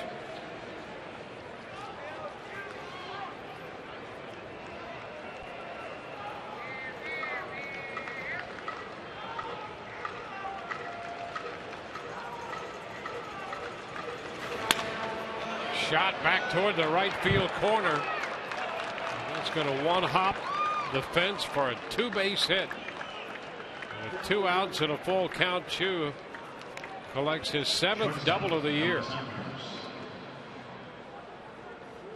Well, the Rangers hoping that Chu can get back to where he was a couple of years ago, where that batting average up near 300, the on-base percentage up near 400 or just over. That's why they have him in that leadoff spot. Good swing there on a full count pitch, and he drops it in fair. It'll be a big lift to keep him stranded out there, not let the Rangers extend. Elvis Andrus takes the pitch for a strike. Change up from Erasmo Ramirez.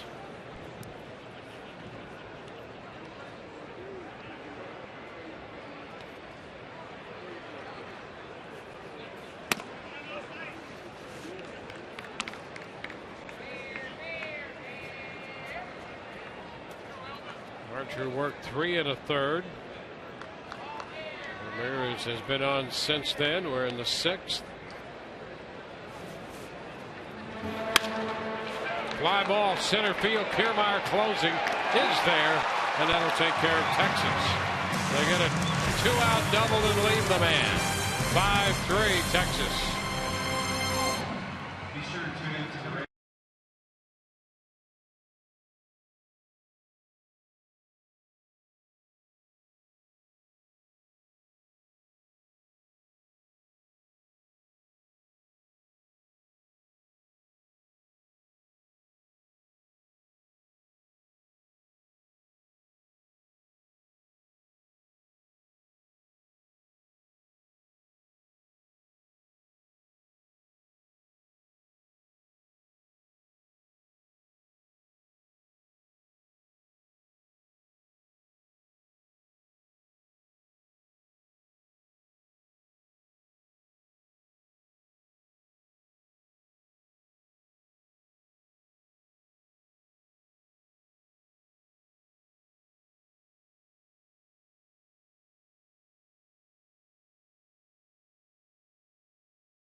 Insurance. Visit us at geico.com or call 1-800-947-AUTO. And by Courtesy Toyota, you'll love what we do for you. At Tropicana Field tonight, we move into the bottom half of inning 6, the home half, with Logan Forsythe hitting cleanup tonight, leading off against the left-hander Alex Claudio.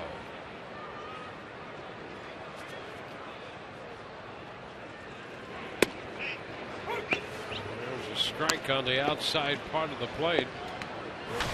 David DeJesus on deck, and Butler would follow him.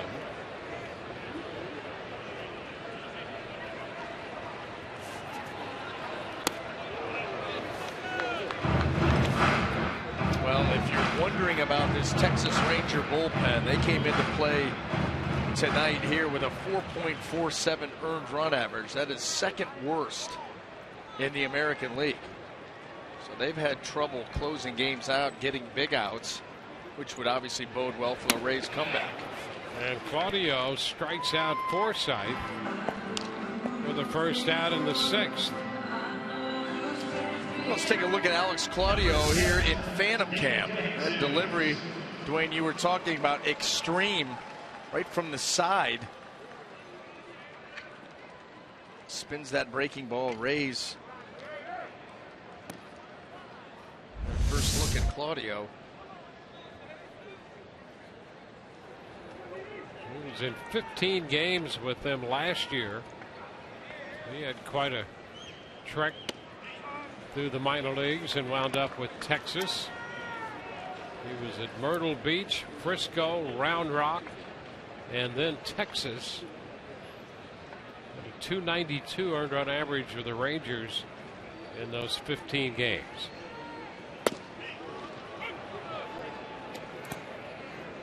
We got Loney on the ground ball to end the 5th inning.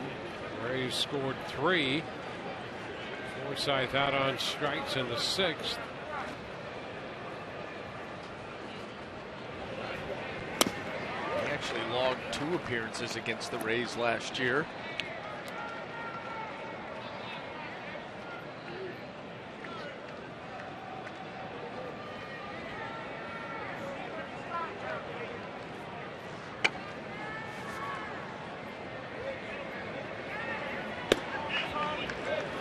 Close there. 3-1. He was one of 64 players the Rangers used last year. 26 times they used the disabled list. That was the most in Major League Baseball, and that's where you'll start to ring up that kind of a number. Ground ball back to first. Blanks makes the play unassisted. So 2 outs in the 6th inning. In the game tonight and all season long. Tires Plus donates $100 to the Pediatric Cancer Foundation for every Tampa Bay Rays home run televised on Sun Sports.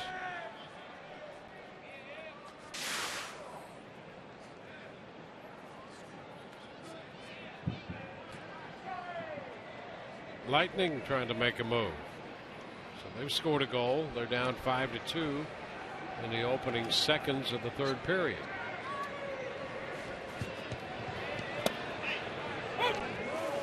Joey Butler takes a strike. So both the Lightning and the Rays got down 5-0 and have started to show some life. The Rays down 5-3, Lightning 5-2. 1-1 the count on Butler. Butler drove a double into right center and scored in the 3-run 5th. Oh, how about that? You know, these guys from down here, you're thinking that fastball and then obviously the breaking ball, but Claudio with a changeup at 66 miles an hour. It just never got there.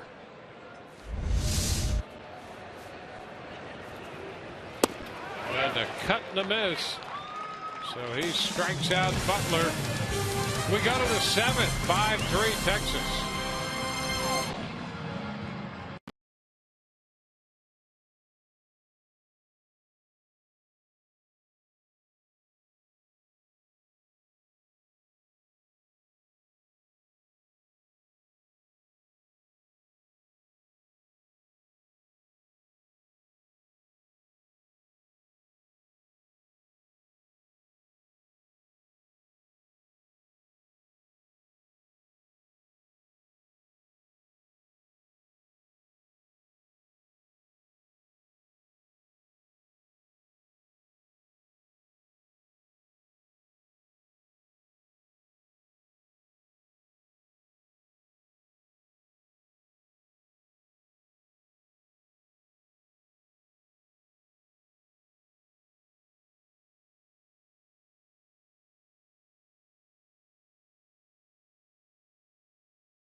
Brewers Live, the pregame show, presented by your Gulf Coast Honda dealers. Nathan Carnes will go to the hill for the Rays after his second win. He'll be opposed by Giovanni Gallardo. So we'll hear from Nathan Carnes, and Orestes will break down Kevin Kiermaier.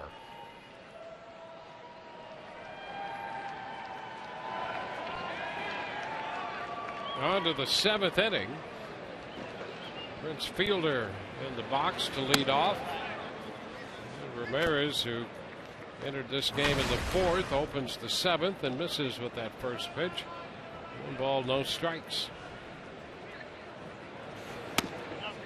There's one on the corner. 1-1.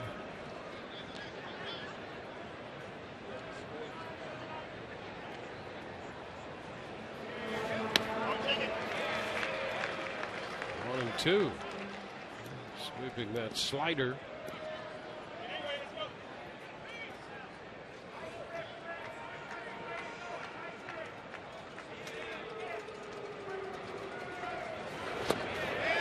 Cut and a miss. So Fielder strikes out. I'll tell you what, Erasmo Ramirez doing his part to give the Rays an opportunity in this ball game. Good change up there to Fielder. He's quietly come in and gone after this Ranger lineup. Pitching quality innings.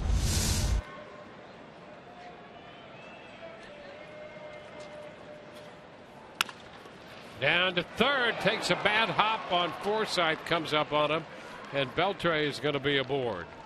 Yeah, completely different perspective down there at third base. That ball gets on you in a hurry.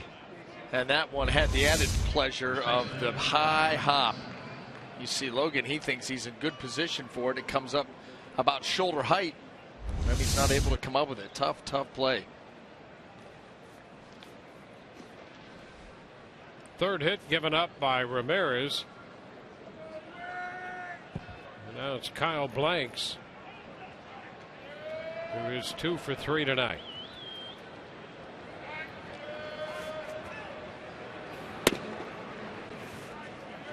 Ball, no strikes.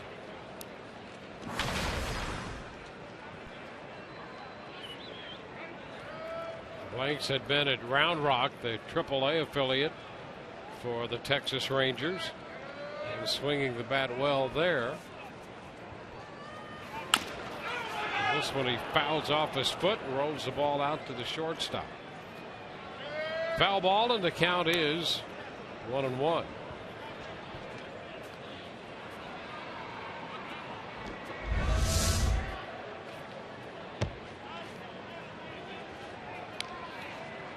If you slow it down, it hurts even worse.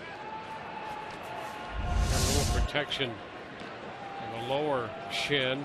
That got just off the top. It's obvious that he's done that a few times. Roller to third. Forsythe to Elmore. Elmore to first. Not in time over there.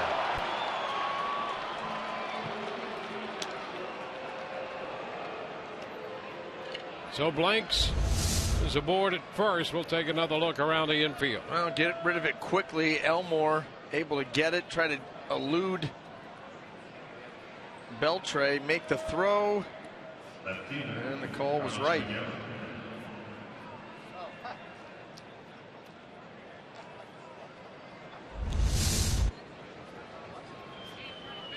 could see Ramirez hoping they could turn two.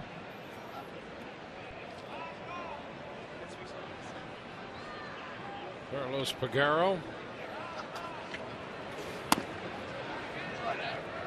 looks at one too low. Pagaro out of the Dominican Republic, first got to the big leagues with Seattle in 2011. Spent most of last year in the Kansas City organization in Omaha. Handful of at bats with Kansas City, but almost all of his season was in Omaha.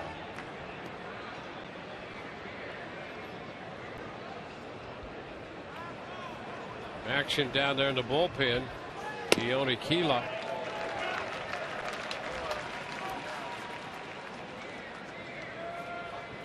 2-1 the count to Peguero.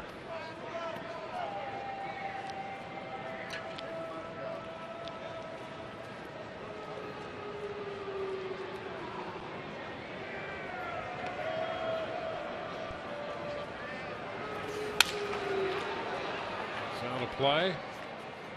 It's 2-2.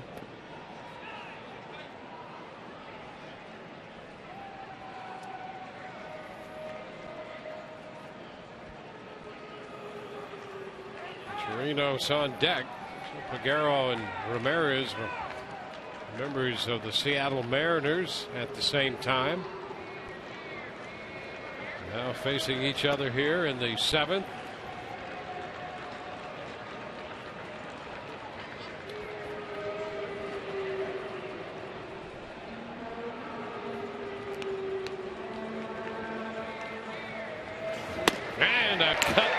He got it with a fastball, hit 93 to strike him out. Bottom of the 7th coming up, 5-3 Texas.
Radiation Oncology. When cancer strikes, strike back with CyberKnife. Available exclusively at Tampa Bay. Radiation Oncology by Kubota. For more information on how to find a participating dealer, go to FloridaKubotaDealers.com. And by your Gulf Coast Honda dealers.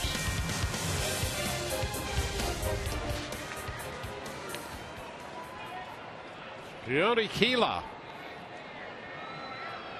up there for Texas. Nick Martinez worked 4 2/3. Alex Claudio an inning and a third. Jim Beckham the first man to face this right-hander. And the pitch is a strike. Fastball pushing 94.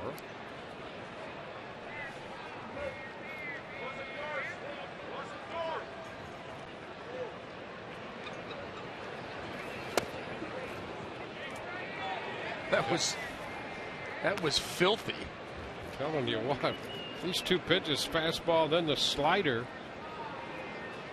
Oh, coming from right over the top too. Tight, sharp break.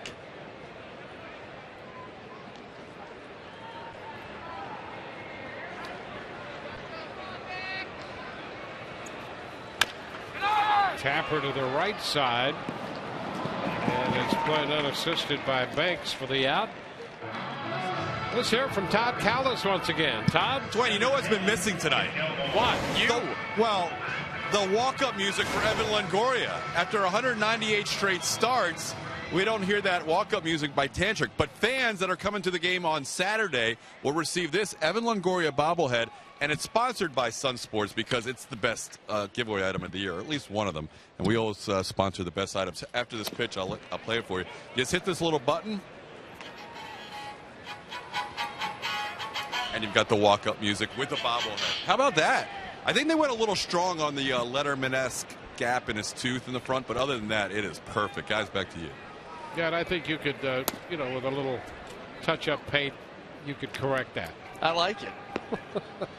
I like the walk-up music. I like the bobblehead. I like the fact that Todd decided to show up tonight. When he asked what was missing, outside of the walk-up music of Evan Longoria, because he's not in the lineup, but Todd Cowles hasn't been around a whole lot. That's right. Elmore misses the bunt attempt. The count is 1-2. You knew this broadcast was missing something. Did he repair that, or did he get a new one? Let's get him back on the line.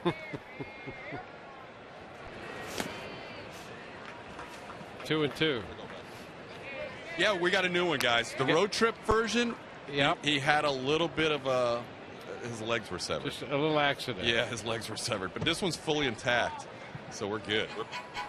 We're back. We're back. Everything's back and normal. We're playing home games where Tropicana Field is beautiful. All right, here's a chop. Andrus with the throw to first. Going to be a time to get Elmore. 2 outs. It's good to know we're back.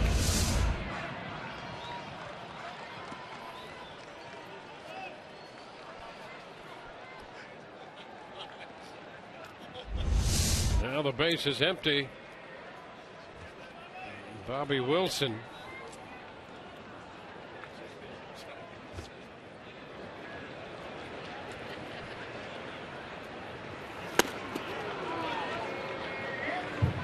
Strike one to Bobby Wilson.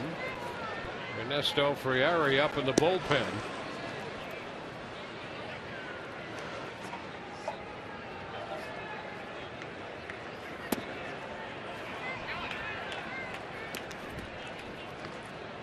1-1.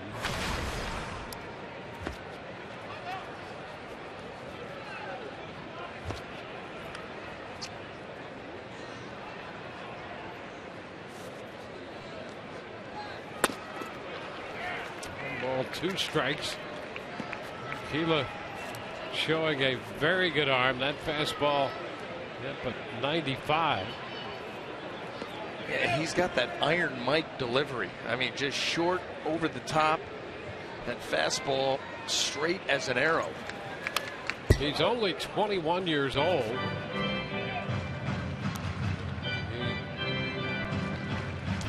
He divided last year between Myrtle Beach and Frisco, their Double-A club. He's worked strictly out of the bullpen.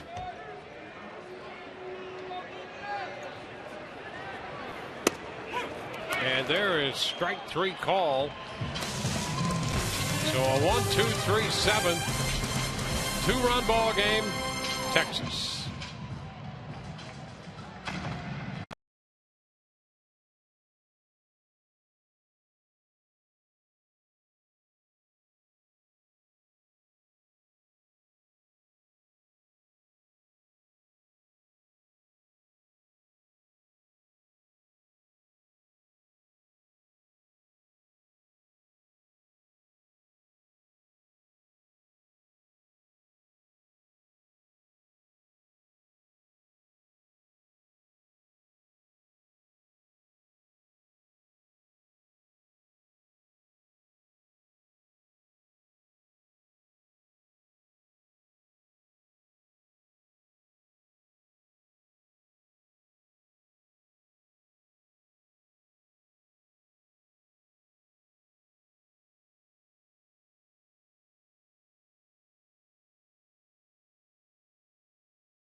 Tonight's game summary brought to you by Golden Diamond Source. An evening that essentially began as a 5-run deficit for the Rays is now a 2-run deficit.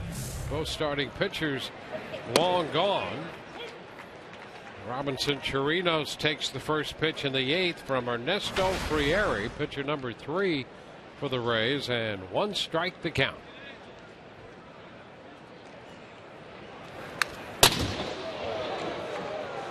After the high fastball, fouling it right back, 0-2. Well, you got to tip your hat to Erasmo Ramirez. You know, he's got to comes in a tough spot early in the game, earlier than you'd like to be in the game, and able to put up some zeros, give the Rays a chance, and now can Frieri keep it going? And a cut and a miss. Chirinos chased that pitch up. 13th strikeout for Rays pitching. I'll tell you what, after the first couple outings of the season for Ramirez, he's throwing the ball much better. Much more confident out on the mound, throwing strikes and able to work that changeup in when he does that. Getting a little help defensively from his center fielder. I'll tell you what, have an outing like that, come out of the ball game, go upstairs and enjoy yourself some M&Ms.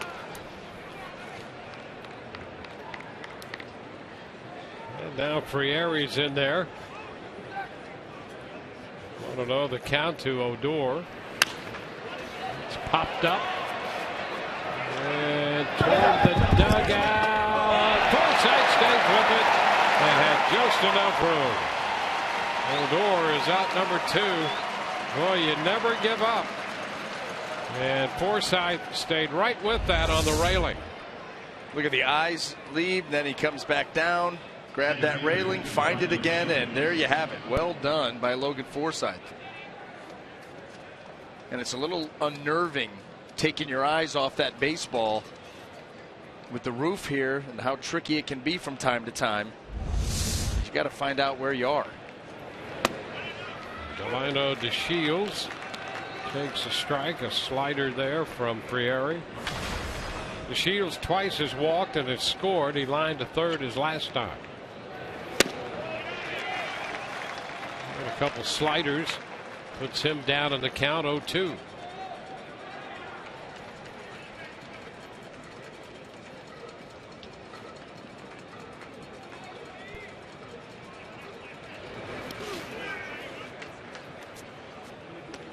Ball, 2 strikes.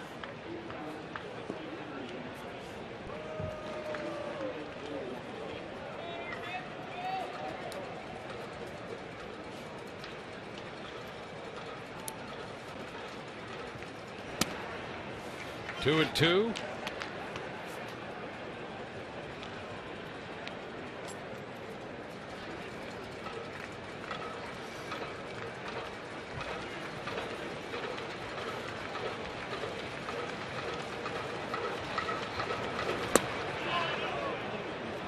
And a full count.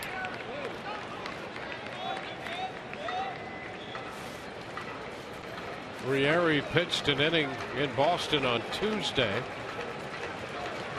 A home run to Mookie Betts. And he walks DeShields. Well, DeShields had walked twice all year coming into this game tonight. That's his 3rd walk. Saturday, MLB on Fox Sports 1 returns with a doubleheader of divisional rivalries, beginning with the Royals taking on the Tigers. Then the Braves square off against the Nationals. Coverage begins at 12:30 p.m. Eastern on your home for baseball every Saturday. Fox Sports 1 and streaming live on Fox Sports Go.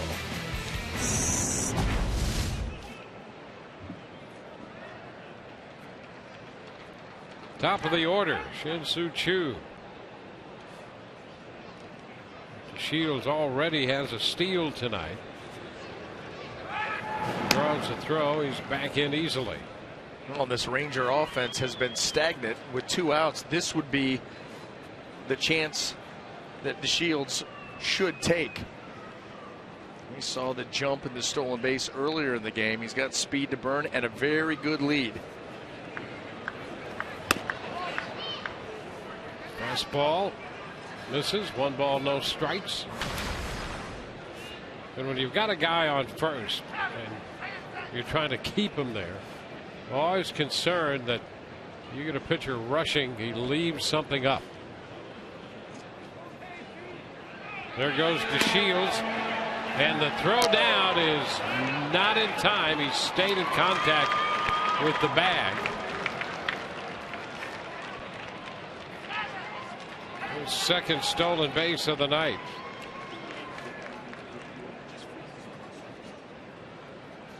Well, we figured this was the opportunity for him to go, and you see that left foot right there, how far it is out on the cut. That's the big lead. He's got that front hip opened, no wasted movement, turn and gone. That was easy. And the pitch, breaking ball, in there for a strike 2 and 1. And you could see DeShields jockeying off second base there. 2 outs.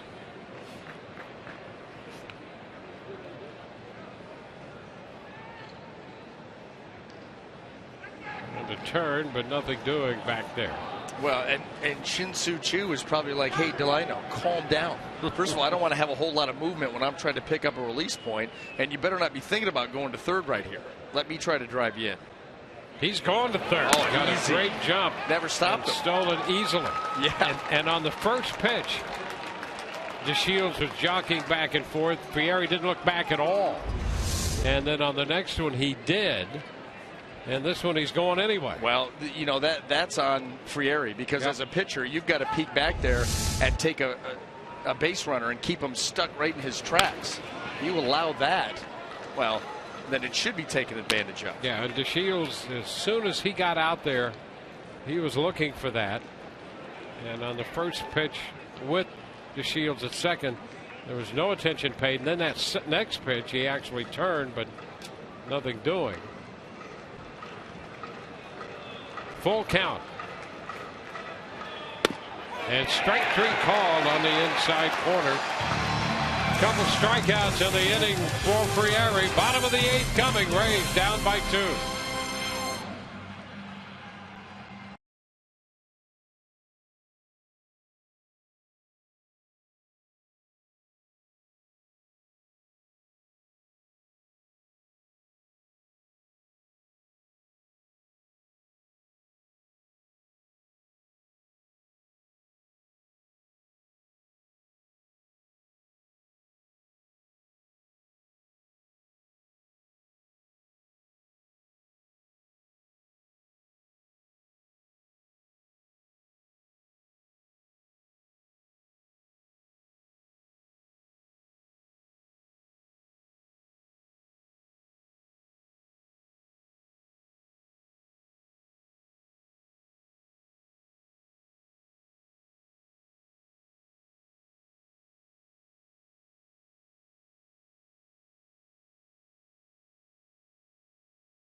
We welcome you back to Tropicana Field, moving into the bottom of the 8th inning. Sean Tollison, the new pitcher.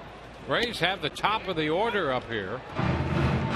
Kevin Kiermaier shorting on the bat, and that pitch is a strike.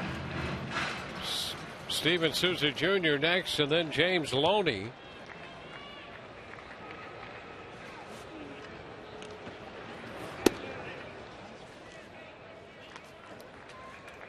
Inside.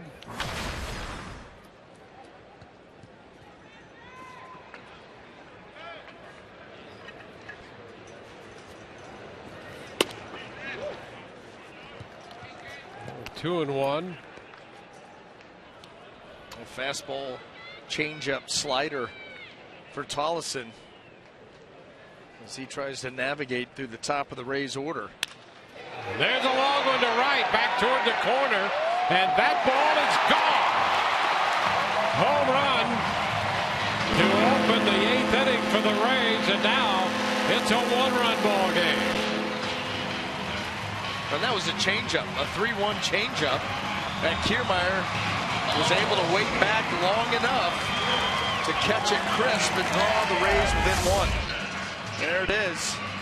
Boy, right there, center cut.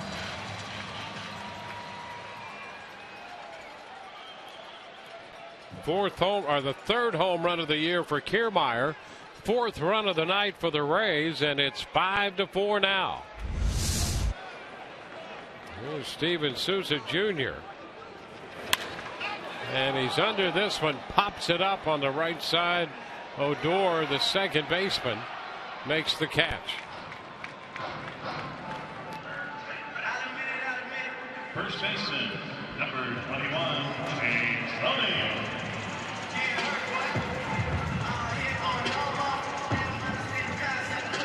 Gomes up in the bullpen, joined by Boxberger.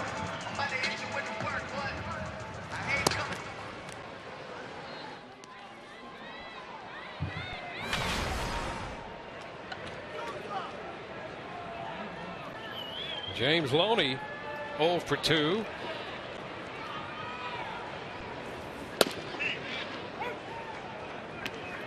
Pitch is a strike.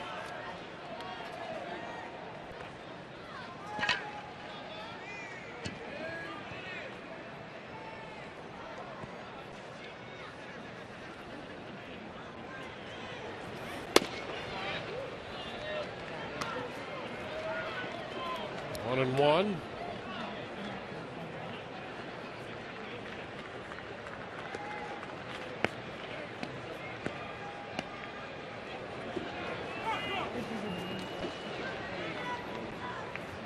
Time the catcher Chirinos asking for time, granted by Dana DeMuth.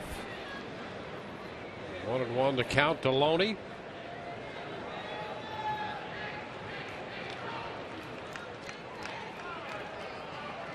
Leadoff home run by Kevin Kiermaier. And just like that, the Rays, who were at one time down by 5, trail by only a run.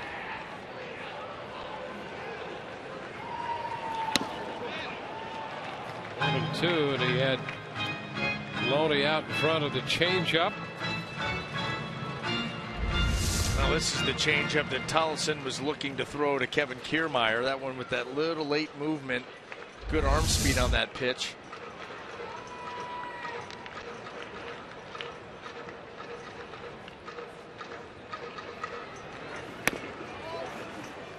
Two and 2, the home run by Kiermaier. Again, his 3rd of the year, first home run since April the 10th. And he hit one off Dan Herron in Miami.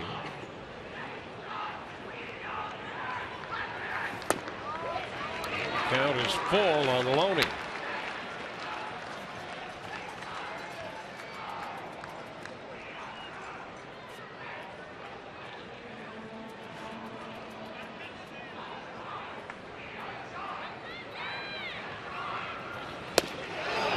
Cut and a miss. Off speed. Oh, another changeup and another really good one. That first one was moving down and away off the plate against James Loney. This one he throws out over the plate, but look at the head on the target, the grip, and let it rip out in front.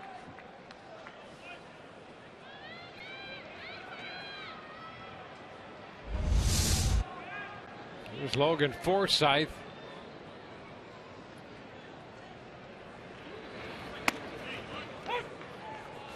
Opening strike on the slider.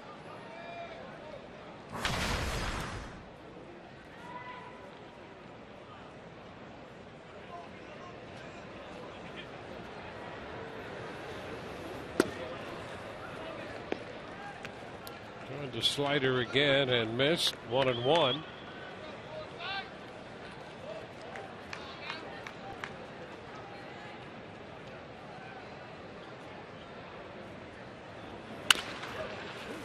Chopper behind Charlie Montoyo.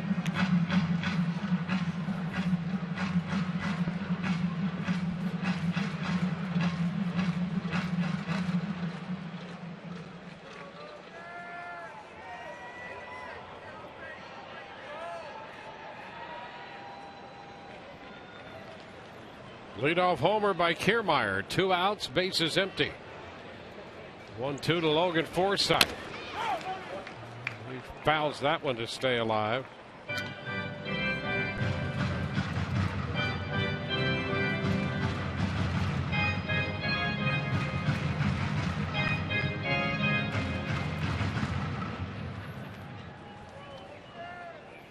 David DeJesus on deck.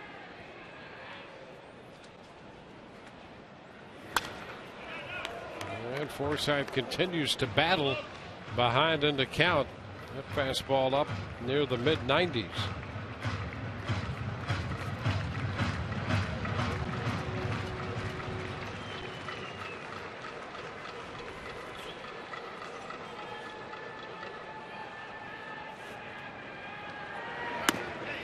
Oh, strike 3 called. Fastball that catches the inside edge. Well, the Rays draw one step closer with one swing of Kevin Kiermaier's bat. And his 3rd home run of the season. It's now 5-4 Texas.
On 5-4.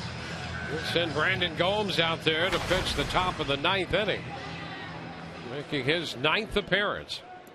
8 strikeouts in 10 innings and looking to continue the good work that the Rays bullpen, Erasmo Ramirez and Ernesto Frieri, what they were able to do here tonight to give the Rays a chance. Now just 1 run down. The first pitch into Elvis Andrus is a strike. Gomes has actually had a few days off. The last time he pitched was on the 3rd. He was on a regular routine there. He's been a busy man. Well, even his time back in Durham before he came up to join the Rays, he had gone something like 10 out of 19 days or 10 out of 20 every other day for almost 3 weeks. So a well-deserved blow. And now back at it.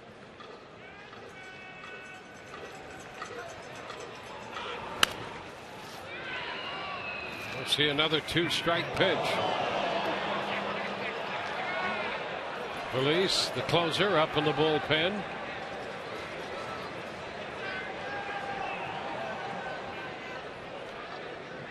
I thought they were closing with Andrus.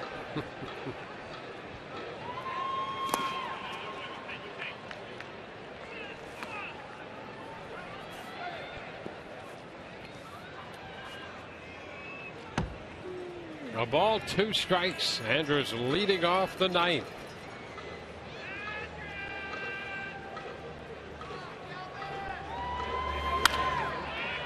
Out of play. Do it again. Rays in the bottom of the 9th, due to have David DeJesus lead off and Joey Butler and Tim Beckham. Meanwhile, Prince Fielder lurks on deck here in the top of the 9th. Ground ball short. Beckham gloves and throws a strike to Loney. That's the first out here in the 9th. Right now, let's check in with Emily Austin. Emily? Thanks, Dwayne. Hopefully the Rays will be able to complete this comeback. I will be getting interviews, and we want to remind everybody to tune in to the post-game show, Rays Live, presented by Checkers. Like I said, I'll be in the clubhouse getting interviews from the guys. Todd and Orestes will break down this game, and like I said, hopefully it's a comeback win for the Rays. Well, they have come back from a 5-run deficit. Gomes trying to keep Texas right where it is here in the 9th as he faces Prince Fielder.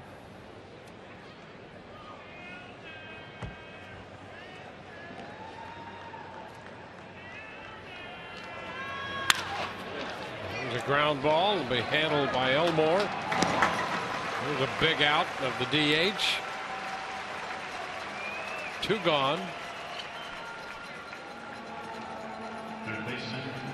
Adrian Beltre now 1 for 4.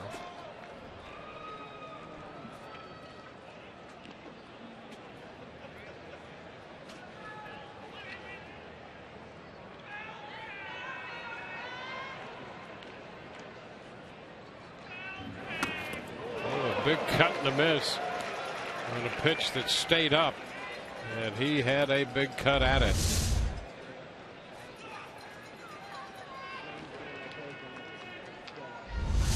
We've seen him go down to one knee and hit home runs. This one catches the corner. 0-2. Not going to get cheated, and way down in the count here.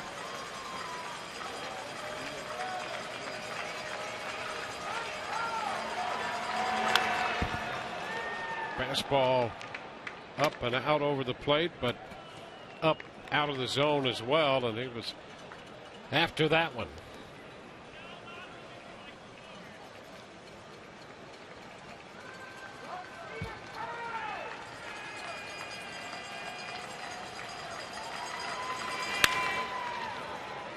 Down to third for Forsythe.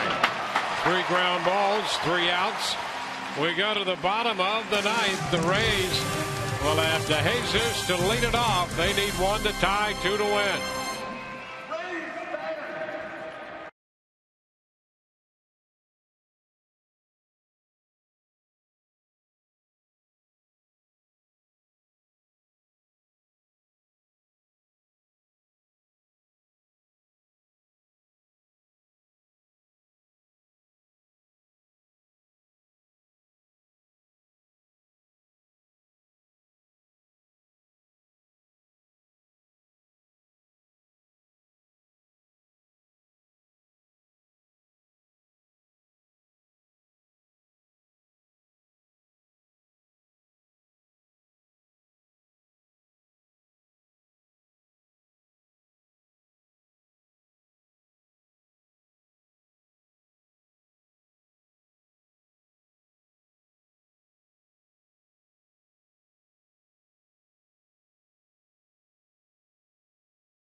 who scored 3 in the 5th. Got 1 on a home run from Kiermaier in the 8th to make it 5-4. Neftali Feliz will come on. He is the Texas closer. Well, it has not been smooth sailing for Feliz. 11 games, just 3 out of 5 in the save department. ERA 4.76.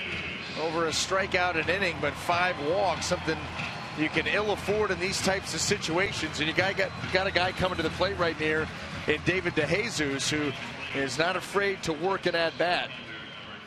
We'll have to get him on board and see what happens.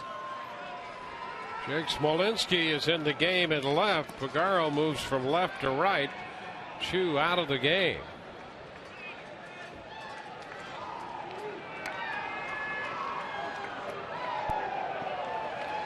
And David DeJesus to face Feliz.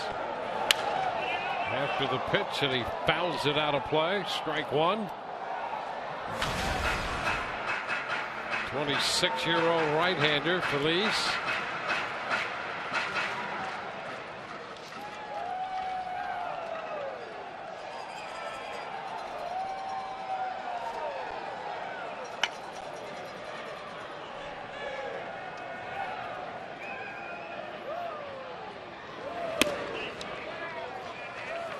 A 1-1 count.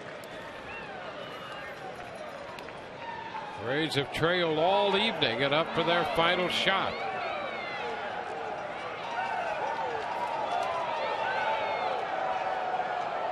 DeJesus 0 for 3 in his career against Feliz. And there's a strike. Slider at 83.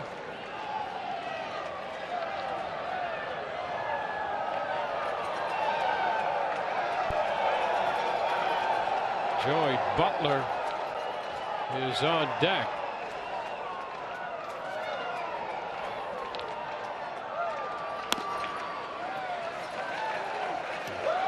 Two and two.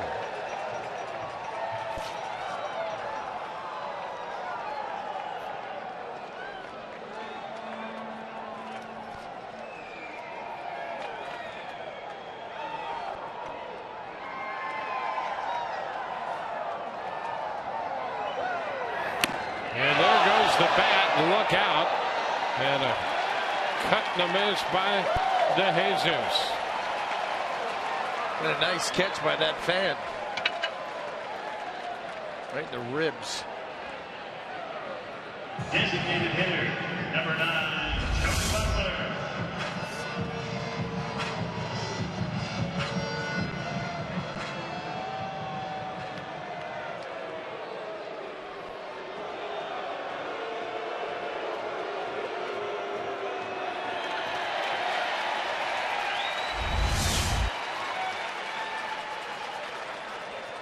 So a fair exchange there. Butler out after the first pitch, missing the slider by plenty.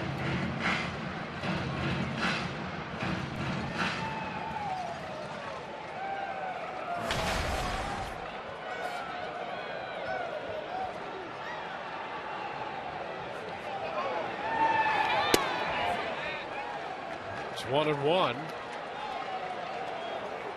Well, Butler first got to the big leagues with Texas for 8 games 2 years ago, and so here he is facing the Rangers, trying to do some damage, keep the Rays' hopes alive. Feliz stays away from him with a slider again. Well, after the first slider that Joey Butler took a swing at, you had to believe that Feliz was going to stay with it, and no reason not to. Especially now that you're up in the count 1 and 2.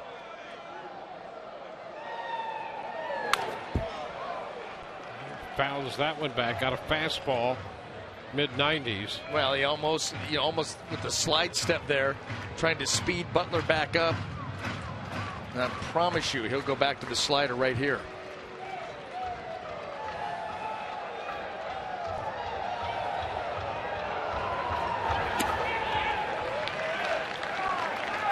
Missed with the slider, and it's 2-2. Feliz Back from Tommy John surgery. He finished strong last year for this team.